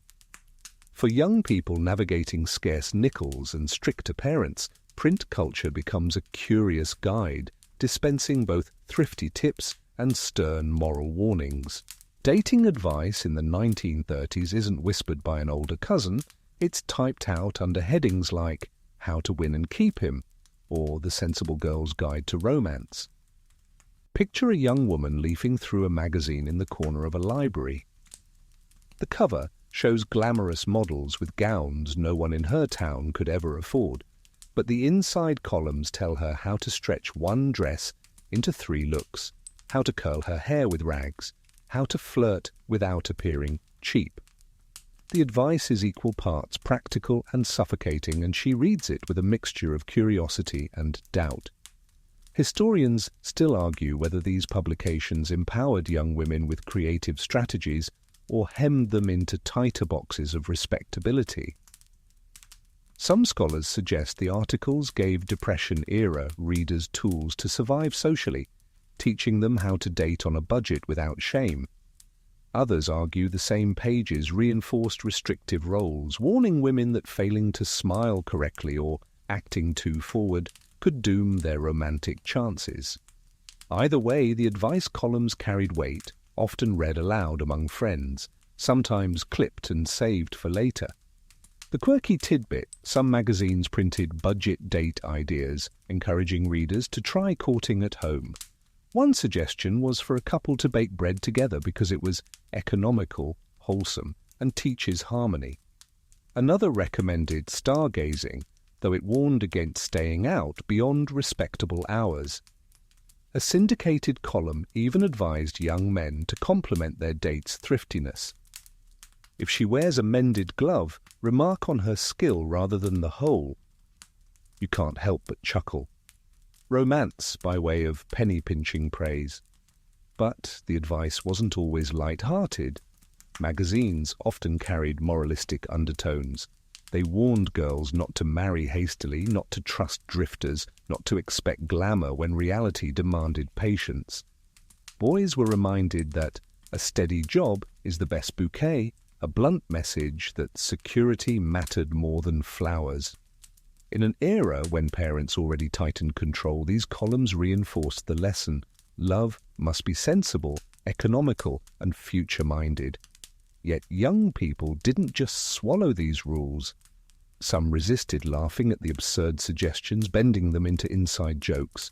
A boy might tease his girl, "Careful, don't wear that patched glove or I'll fall head over heels." A girl might giggle at a cartoon showing a gold digger and insist she'd rather dig gardens than gold. Even as print culture tried to steer them, couples found ways to interpret, balk, and adapt. And still, these magazines offered something important: connection. In small towns where dating pools were tiny and options limited, articles made young people feel part of a larger conversation. They weren't alone in their struggles. Others, across the country, were also reusing flour sacks for dresses, also wondering whether a nickel theatre date was enough, also balancing hope with thrift. As you settle back, you can almost hear the rustle of pages turning, the murmur of advice read aloud in a dormitory or parlour, the mix of sighs and laughter that followed. In the Great Depression, magazines and newspapers became silent chaperones, shaping romance with equal parts caution and creativity. You drift now into the long lines that snake around street corners, where hungry faces shuffle forward slowly, bowls and tin cups in hand. These are the breadlines and soup kitchens of Depression America, places defined by hardship, and yet, surprisingly, they sometimes served as the backdrop for unexpected companionship. Love, after all, has a strange habit of showing up in the most unlikely cues. Picture it, a boy of 20, waiting with his cap pulled low, shivering in the cold as he inches toward a ladle of watery stew. Behind him stands a young woman, cheeks red from wind, clutching a tin mug. He glances back, offers a shy smile, maybe even lets her step ahead of him in line. It's not a grand gesture, it's one less spoonful of soup for himself, but in that moment it's a kind of courtship, generosity blooming where hunger reigns. Historians still argue whether these breadline romances were real or simply remembered with a haze of nostalgia. Some say the idea of love sparking in a soup line is too romanticized, a myth invented later to soften grim realities. Others insist that hardship often stripped away pretense, leaving room for raw human connection, even in places meant only for survival. The quirky tidbit: charitable organizations sometimes deliberately encouraged social mingling, hosting communal meals rather than silent handouts. A church in Chicago once described its soup line as a place where friends are made, and stories circulated of couples meeting there, later joking that they had shared their first date over cabbage stew. One couple interviewed decades later laughed that their marriage began with one spoon. Of course, the setting was hardly ideal. The odor of overcooked vegetables, the shuffle of boots on frozen sidewalks, the ever-present shame of needing charity, these weren't exactly the ingredients of romance. Yet within that bleakness, small sparks appeared. A man might slip an extra piece of bread to the girl beside him. A woman might save a portion of her soup to share with her companion after the line. These gestures, tiny as they were, carried the weight of diamonds in an age when no one could afford jewels. Sometimes companionship in the breadline wasn't about flirtation at all, but about solidarity. Friends leaned on each other, neighbors shared news, and strangers found brief comfort in conversation. But when youth and loneliness collided, friendship sometimes tipped into affection. Diaries from the time occasionally mention a boy I met at the kitchen or a girl in line today. Proof that even in the shadow of poverty, hearts noticed one another. Not every story ended happily. Hunger, illness, and constant movement often tore people apart before bonds could grow.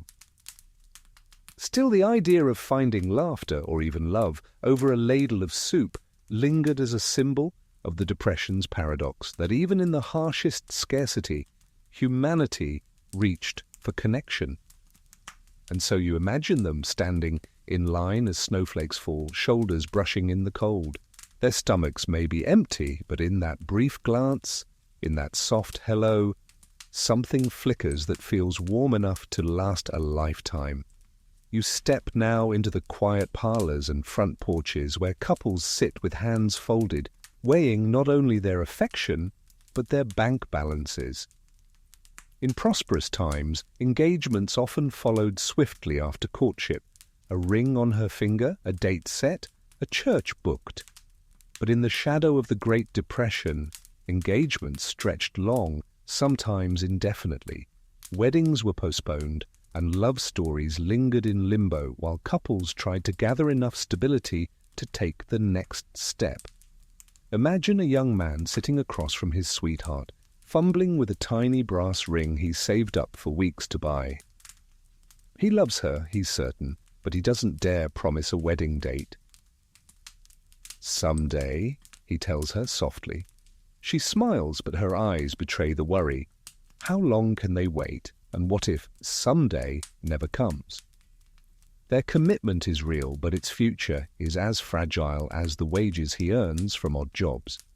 Historians still argue whether the Depression caused marriage rates to plummet or simply delayed them. Some records show dramatic drops in marriage licenses, evidence that couples hesitated to wed without financial security. Others argue that love proved stubborn, that many couples married anyway, adjusting expectations by cutting costs and shrinking ceremonies. The truth, as usual, lies somewhere between. Engagements lengthened, but romance refused to disappear. A quirky tidbit: home weddings surged in popularity. Rather than renting halls or hiring musicians, families cleared out parlors, borrowed chairs, and decorated with whatever flowers bloomed in backyard gardens. Guests often brought food as both contribution and gift: cakes made from rationed sugar, casseroles assembled from what little could be spared. Photographs from these weddings show brides smiling in dresses borrowed from cousins, veils fashioned from curtains, bouquets tied with string. They didn't need grandeur, they needed each other. But the delays carried strain. Couples wrote letters filled with longing and frustration. "If only we had enough for rent, I'd marry you tomorrow." Some broke under the pressure, love wilting as years of waiting wore them thin. Others endured, clinging tighter to the promise, believing patience itself was proof of devotion. Parents, too, often urged caution. A father might tell his daughter, better to wait for steady wages than to rush into hunger. Mothers reminded sons that a wife meant another mouth to feed. These warnings weren't unkind, they were born of lived reality. Marriage wasn't just romance, it was economics, survival, the merging of two fragile households into one. And yet when weddings did happen, they carried an almost luminous quality. Couples later recalled them not as shabby, but as sacred, moments of joy carved out of despair. One bride from 1934 wrote, "We had nothing but borrowed chairs and one phonograph record, but I never felt richer." The simplicity didn't diminish the love, it magnified it. So you see them, young couples waiting patiently, rings tarnished but cherished, wedding dates postponed but not forgotten. Engagements on hold, yes, but hearts still beating, still promising, still choosing one another in a world that constantly said no. As you let the image soften, you can almost hear the clink of borrowed teacups at a home reception, the soft rustle of a borrowed veil, and the quiet determination of vows spoken not in grandeur, but in grit. You wander now to the edge of town, where a battered automobile sits, parked beneath the dim glow of a streetlight. The rise of the car in earlier decades had already transformed dating, but during the Depression, automobiles carried new meaning. They were both luxury and loophole, a costly possession few could afford, yet a private space unlike any other in a world crowded with watchful parents and boarding house neighbors. Picture a young man coaxing his Model A to life, coughing and sputtering before it finally roars awake. Gas is expensive, tires thin, and the engine sounds like it's begging for mercy, but tonight it is his chariot. His girl climbs in, smoothing her flour sack dress, and suddenly the two of them are cocooned in a world that belongs only to them. On the road, away from porches and parlor rooms, they can talk, even dream without interruption. Historians still argue whether Depression-era car dating represented rebellion or necessity.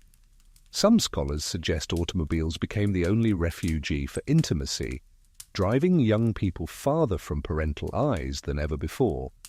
Others argue cars were simply impractical in an age when every drop of gasoline was counted. Yet both agree the car redefined boundaries, carving out spaces of freedom even in an economy that offered so little else. And here's the quirky tidbit.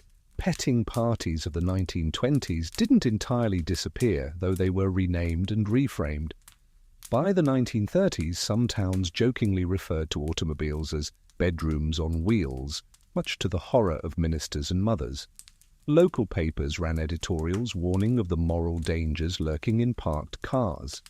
One preacher in Iowa thundered from the pulpit that Satan himself drives a Ford coupe.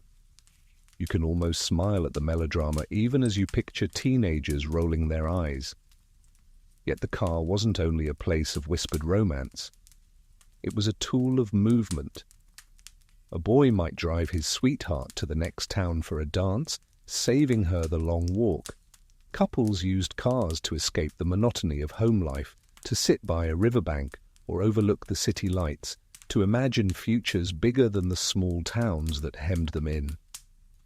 Privacy was precious, but so was the sense of mobility, an illusion that with 4 wheels they could outrun the depression, if only for a night. Of course, few could actually afford cars. Many vehicles were shared among siblings, borrowed from uncles, or bought second-hand for almost nothing but held together with baling wire. Dates sometimes began with a boy tinkering under the hood while his girl held the flashlight, her laughter keeping him company as grease smeared across his hands. These small rituals became part of the courtship itself, part patience, part teamwork, part comedy. And not every drive ended in sweetness. Out-of-gas cars often stranded couples on country roads, turning dates into long walks back to town.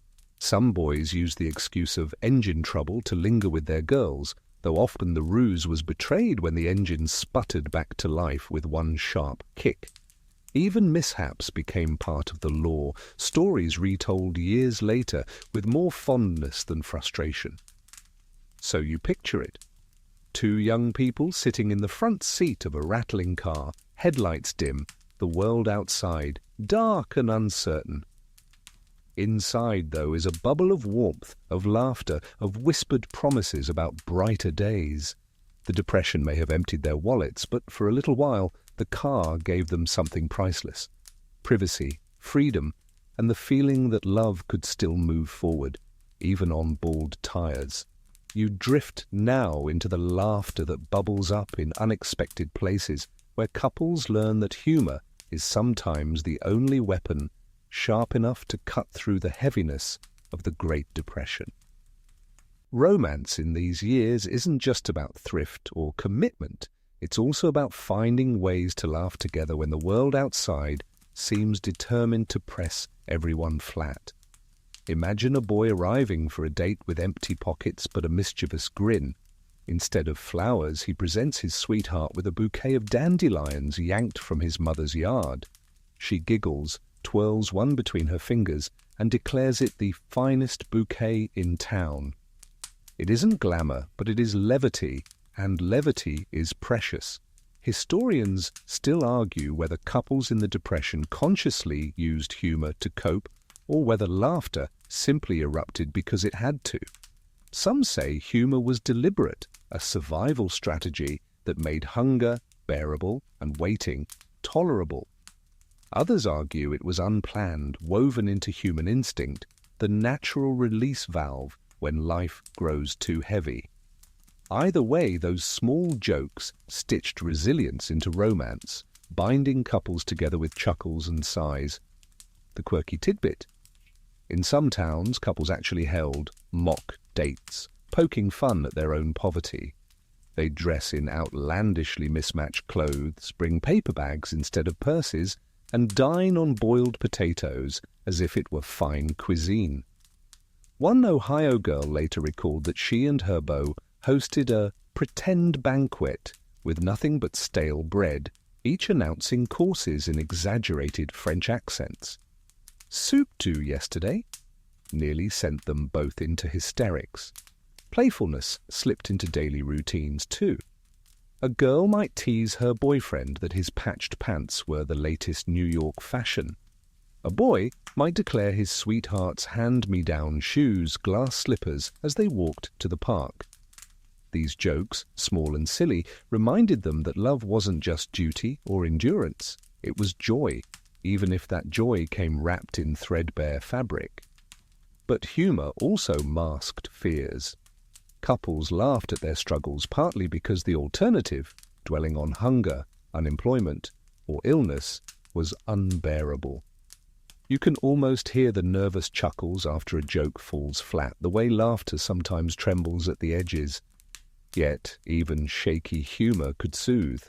Two people sharing a joke in the face of hardship forged a bond stronger than any fancy dinner could have offered. Parents noticed, too. One mother wrote in her diary, "The children joke about our empty pantry, calling it dining à la carte."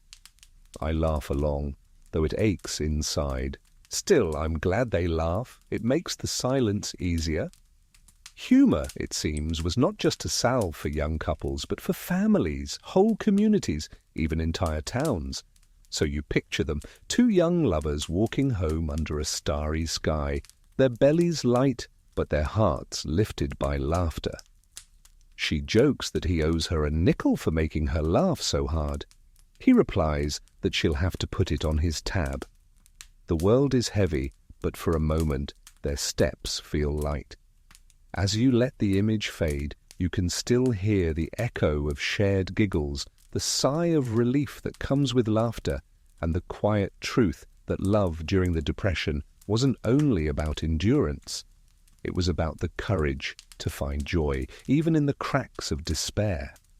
You step now into the quiet but complicated world of boundaries, lines drawn firmly in the sand of 1930s America when it came to race, ethnicity, and courtship. The Great Depression reshaped dating for everyone, but it didn't erase the deep divisions that dictated who could love whom. In fact, hardship often sharpened those lines as communities clung to traditions and prejudices even while everything else was falling apart. Imagine a young black couple in the South walking home together after a church social. Their hands brush briefly, a gesture both tender and dangerous under the gaze of white neighbors. They laugh softly, talking about music and future dreams, but in the back of their minds lingers the knowledge that their love exists under constant threat. For them, the Depression adds another layer of struggle, but the boundaries they face are not just economic. They are social, cultural, and enforced by both law and violence. Historians still argue whether the Depression years hardened racial boundaries in romance, or whether shared hardship opened small cracks for interaction. Some point to increasing segregation in jobs and housing, which kept communities apart and reinforced old divides. Others suggest that cities, especially in the North, saw more mingling as people from different backgrounds crowded into the same boarding houses, work lines, and dance halls. Both realities coexisted, fragile opportunities for connection alongside fierce resistance. The quirky tidbit here: some magazines of the era carried absurdly specific advice columns warning readers against crossing boundaries in dating, written with a mix of condescension and alarm. At the same time, oral histories tell of immigrant neighborhoods, Italian, Irish, Jewish, Polish, where boundaries between ethnic groups were looser and romances sparked despite the disapproval of parents worried about keeping to our own. In those stories, love sometimes leapt across lines of accent and tradition, if not always across race. For interracial couples, the risks were severe. Laws in many states forbade marriage across racial lines, and social stigma could crush even a hint of courtship. Still, whispers of such romances appear in letters and memories, moments stolen at work, glances exchanged in crowded cities, fragile bonds carried in secrecy. These weren't common, but they remind you that even in the hardest times, human hearts looked past rules, however dangerous the consequences. Meanwhile, within ethnic enclaves, courtship carried its own complexities. Immigrant families often clung tightly to cultural traditions, seeing them as anchors against the chaos of poverty. A Jewish girl might be expected to marry within her community, even as she studied alongside Irish or Italian boys. A Polish father might forbid his daughter from seeing a suitor outside their circle, worried that losing heritage meant losing identity. Yet despite these restrictions, some couples cross those lines, quietly at first, and sometimes boldly. And so you picture it, couples navigating not only the economic storm, but also the invisible fences that hemmed them in. Love had to maneuver carefully, balancing affection against the weight of prejudice, tradition, and law. For some, those boundaries meant heartache and silence. For others, they added a secret thrill, the pulse of forbidden romance carried in a glance or a whispered word. As you let the image fade, you can almost hear the murmur of voices at a church social, the sharp clearing of a parent's throat, the whispered promises exchanged anyway. The Great Depression altered dating in countless ways, but when it came to boundaries of race and culture, love still walked a narrow, perilous line. You move now into the realm of debate, where historians themselves can't quite agree on what the Great Depression truly did to American romance. You've seen glimpses of soup-line kindness, barn dance laughter, boarding house whispers, and the brave silliness of crackerjack rings.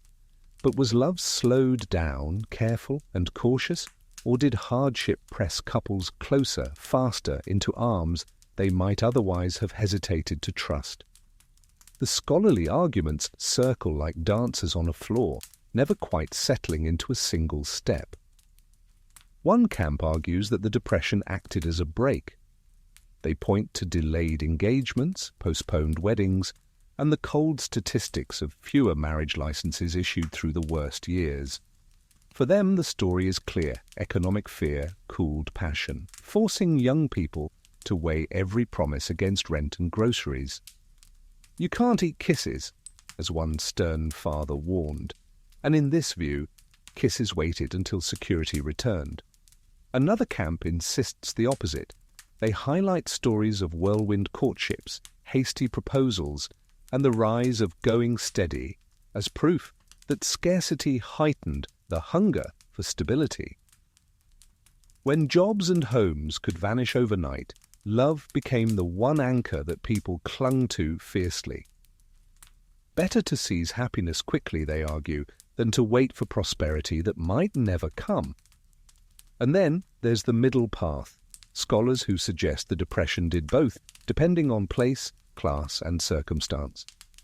In rural towns, perhaps courtship slowed, stifled by distance and isolation. In crowded cities, perhaps it sped up, fueled by the intensity of close quarters and the uncertainty of tomorrow. The truth, like so much of history, refuses to stand still.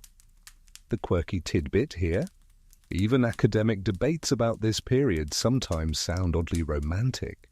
One historian joked in a lecture, "We may never know whether the Depression killed dating or made it hotter, probably both, depending on the couple." It's the kind of scholarly shrug that reminds you history isn't just about facts. It's about interpretation, tone, and sometimes humor. And as you listen to these voices, you realize that the uncertainty itself mirrors the experience of the young lovers you've been following. They, too, didn't know whether scarcity would bind them or break them. They, too, lived in debates, balancing laughter against hunger, affection against fear. So you let the picture linger, a classroom decades later, a professor pacing, chalk in hand, as students argue whether the Depression was Cupid's ally or enemy. Outside the window, life goes on, love goes on, arguments go on, and you smile at the thought that romance, like history, resists neat conclusions. As the sound fades, you hear both the rustle of chalk dust and the faint echo of two young people in 1935, whispering promises neither historian nor statistic could ever fully capture. You step now into the quieter corners of Depression America, where romance doesn't belong only to the young and hopeful. Here you meet those who have already lived through love once, widows, widowers, and the divorced, navigating second chances in a world that hardly makes space for them. The Great Depression did not just interrupt new romances, it also reshaped the rules for those seeking love again, under the heavy weight of economic strain and social judgment. Picture a widowed woman in her 40s, standing at her kitchen window.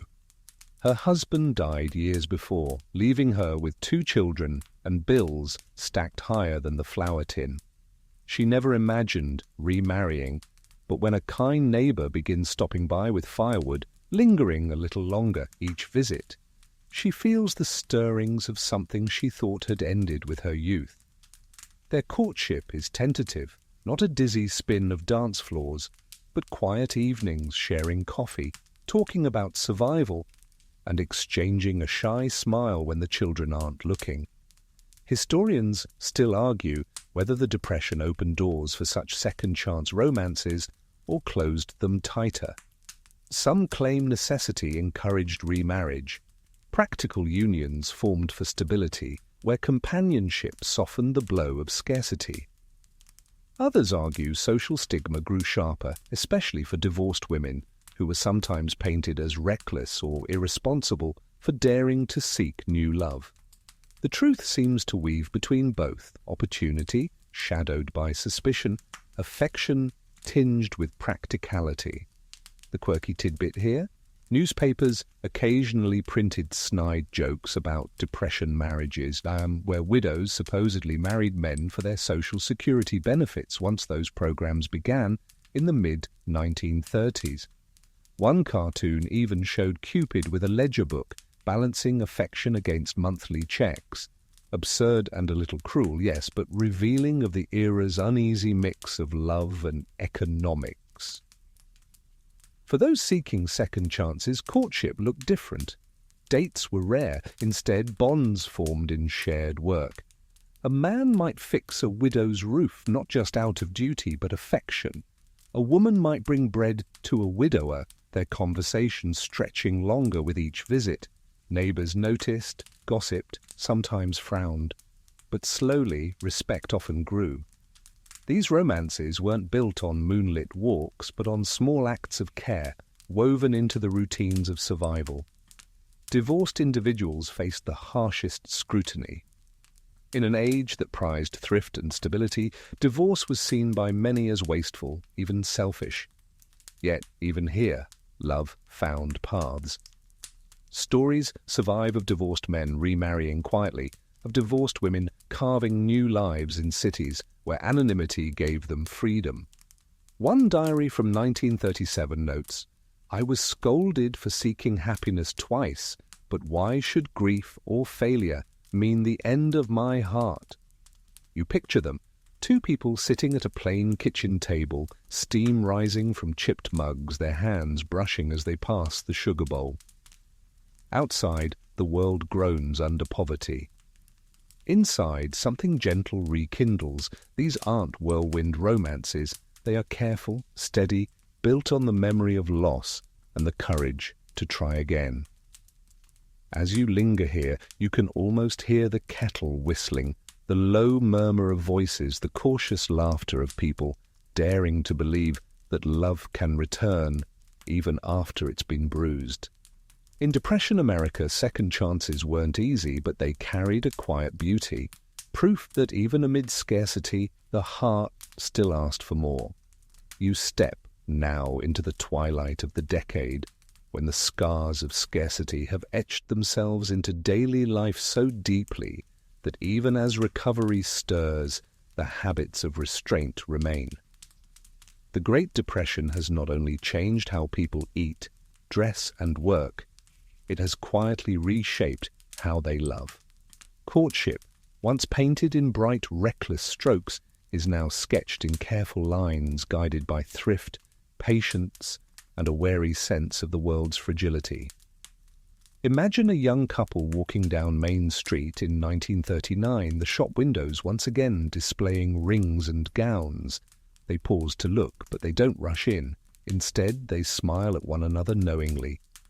They've learned that romance is not in the glitter of a display case, but in the memory of picnics with homemade bread, the dances held in barns, the laughter shared over dandelion bouquets. Even with money returning, they hesitate to spend recklessly. They carry the depression inside them like an invisible ledger of lessons learned. Historians still argue whether the restraint of the 1930s dulled romance or deepened it. Some suggest it bred caution, making couples hesitant, suspicious of extravagance. Others insist it purified affection, reminding people that companionship mattered more than possessions. Both arguments echo through memoirs and oral histories, as those who lived it describe their love lives with a mix of nostalgia and ache. And here's the quirky tidbit. Even when prosperity slowly returned, many couples clung to their depression habits. Brides reused flower sack dresses out of choice, not just necessity. Grooms still presented brass or silver rings, even when gold was affordable again.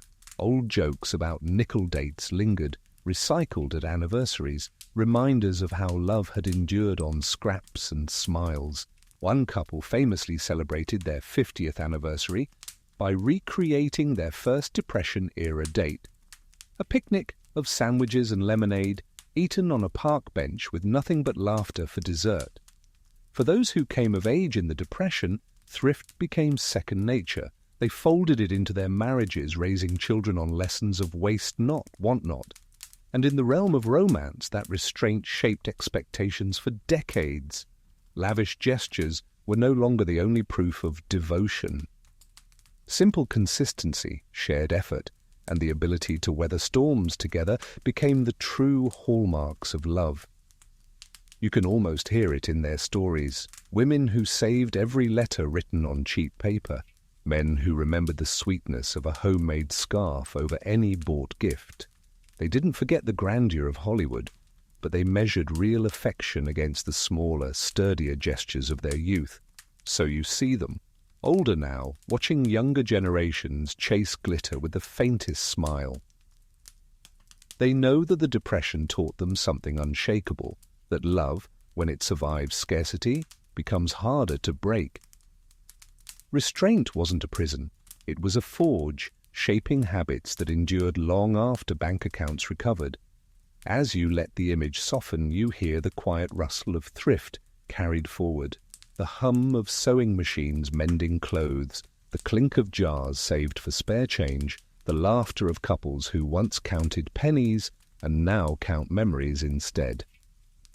You arrive now at the far edge of the decade where the long shadow of the Depression begins to lift, but the habits it left behind refuse to fade. It is 1940, and though factories are stirring and war clouds gather on the horizon, the lessons of the past 10 years still cling tightly to American dating. Young couples step into new horizons, shaped not only by recovery, but by the resilience they forged when scarcity was the rule of life. Picture it, a young soldier in uniform, fresh from enlistment, leaning against a train station wall. Beside him stands the girl who once shared nickel sodas and breadline jokes with him. Their love did not begin in glamour, it began in survival. Now, with war looming, they find themselves standing at another threshold. The Depression taught them how to stretch pennies, but now they must stretch time, grabbing each moment before separation calls. Historians still argue whether the Great Depression permanently transformed romance or merely paused it until prosperity returned. Some claimed the frugal habits lingered only a generation before vanishing in the post-war boom of consumerism. Others insist those habits became the backbone of mid-century marriage, shaping a culture of modesty and practicality that lasted long after recovery. The truth, like all lived experience, rests in countless personal stories, scrapbooks of pressed flowers, wedding photos in living rooms, diaries filled with whispers of longing. The quirky tidbit? Even as America edged into wartime production, Depression courtship tales had already become folklore. Newspapers published light-hearted features with titles like Love on 5 Cents a Day or How We Courted on Nothing at All. Couples who had married in the hardest years wore those stories like badges of honor, proud that their romance had survived not just hunger, but ridicule, gossip, and endless waiting. And so you picture the legacies. Couples now marry with a sense of patience forged in hardship. They value stability, yes, but also humor, companionship, and the knowledge that flower sack dresses and penny dances can outlast glittering nights in ballrooms. The Depression shaped their definitions of commitment, not diamonds, not grand banquets, but small acts of devotion that weather storms. As you look back across these 30 sections, you see courtship bending and reshaping itself in the face of scarcity, families tightening reins, couples making do with pennies, radio voices and swing bands offering escape, boarding houses and soup kitchens turning into unlikely meeting grounds. Love did not die in the Depression. It adapted, shrank, and sometimes grew sharper, forged like steel in the fire of necessity. And now, as the memory drifts into the horizon, the story begins to soften. Let the pace slow now, each sentence stretching a little longer, softer, like the fading notes of a lullaby. You've traveled through years of uncertainty, watched couples stumble, laugh, and hold hands through dust and hunger. Their world was not easy, but it teaches something simple, that even in the hardest times, people still reach for one another. You imagine it now, a quiet porch at dusk, the cicadas humming, the last light slipping down behind the trees. Two figures sit side by side, their shoulders touching, saying nothing at all. They don't need words. The silence itself is proof of love, carved out of everything they've endured. The air smells faintly of wood smoke, and the stars above blink into place, one by one, steady and familiar. As you breathe slowly, picture those stars stretching across the same sky that Depression-era couples once looked at, whispering their hopes into the night. Imagine the rhythm of footsteps home from church socials, the creak of porch swings, the faint strains of a swing band drifting on the wind. All of it grows quieter now, settling into the kind of memory that soothes rather than stirs. Let your eyes grow heavy with the thought of resilience, that love doesn't need wealth or glamour or even certainty. It needs only presence, patience, and laughter shared at the right moment. The people you've followed tonight found those things in soup lines, in picnics, in patched dresses, and in the dark comfort of nickel theatres. So, let the story rest here. The roads of the Depression fade into gentle silence, leaving you with the soft hum of history, the steady glow of stars, and the reassuring thought that love, like sleep, arrives even in the most uncertain times.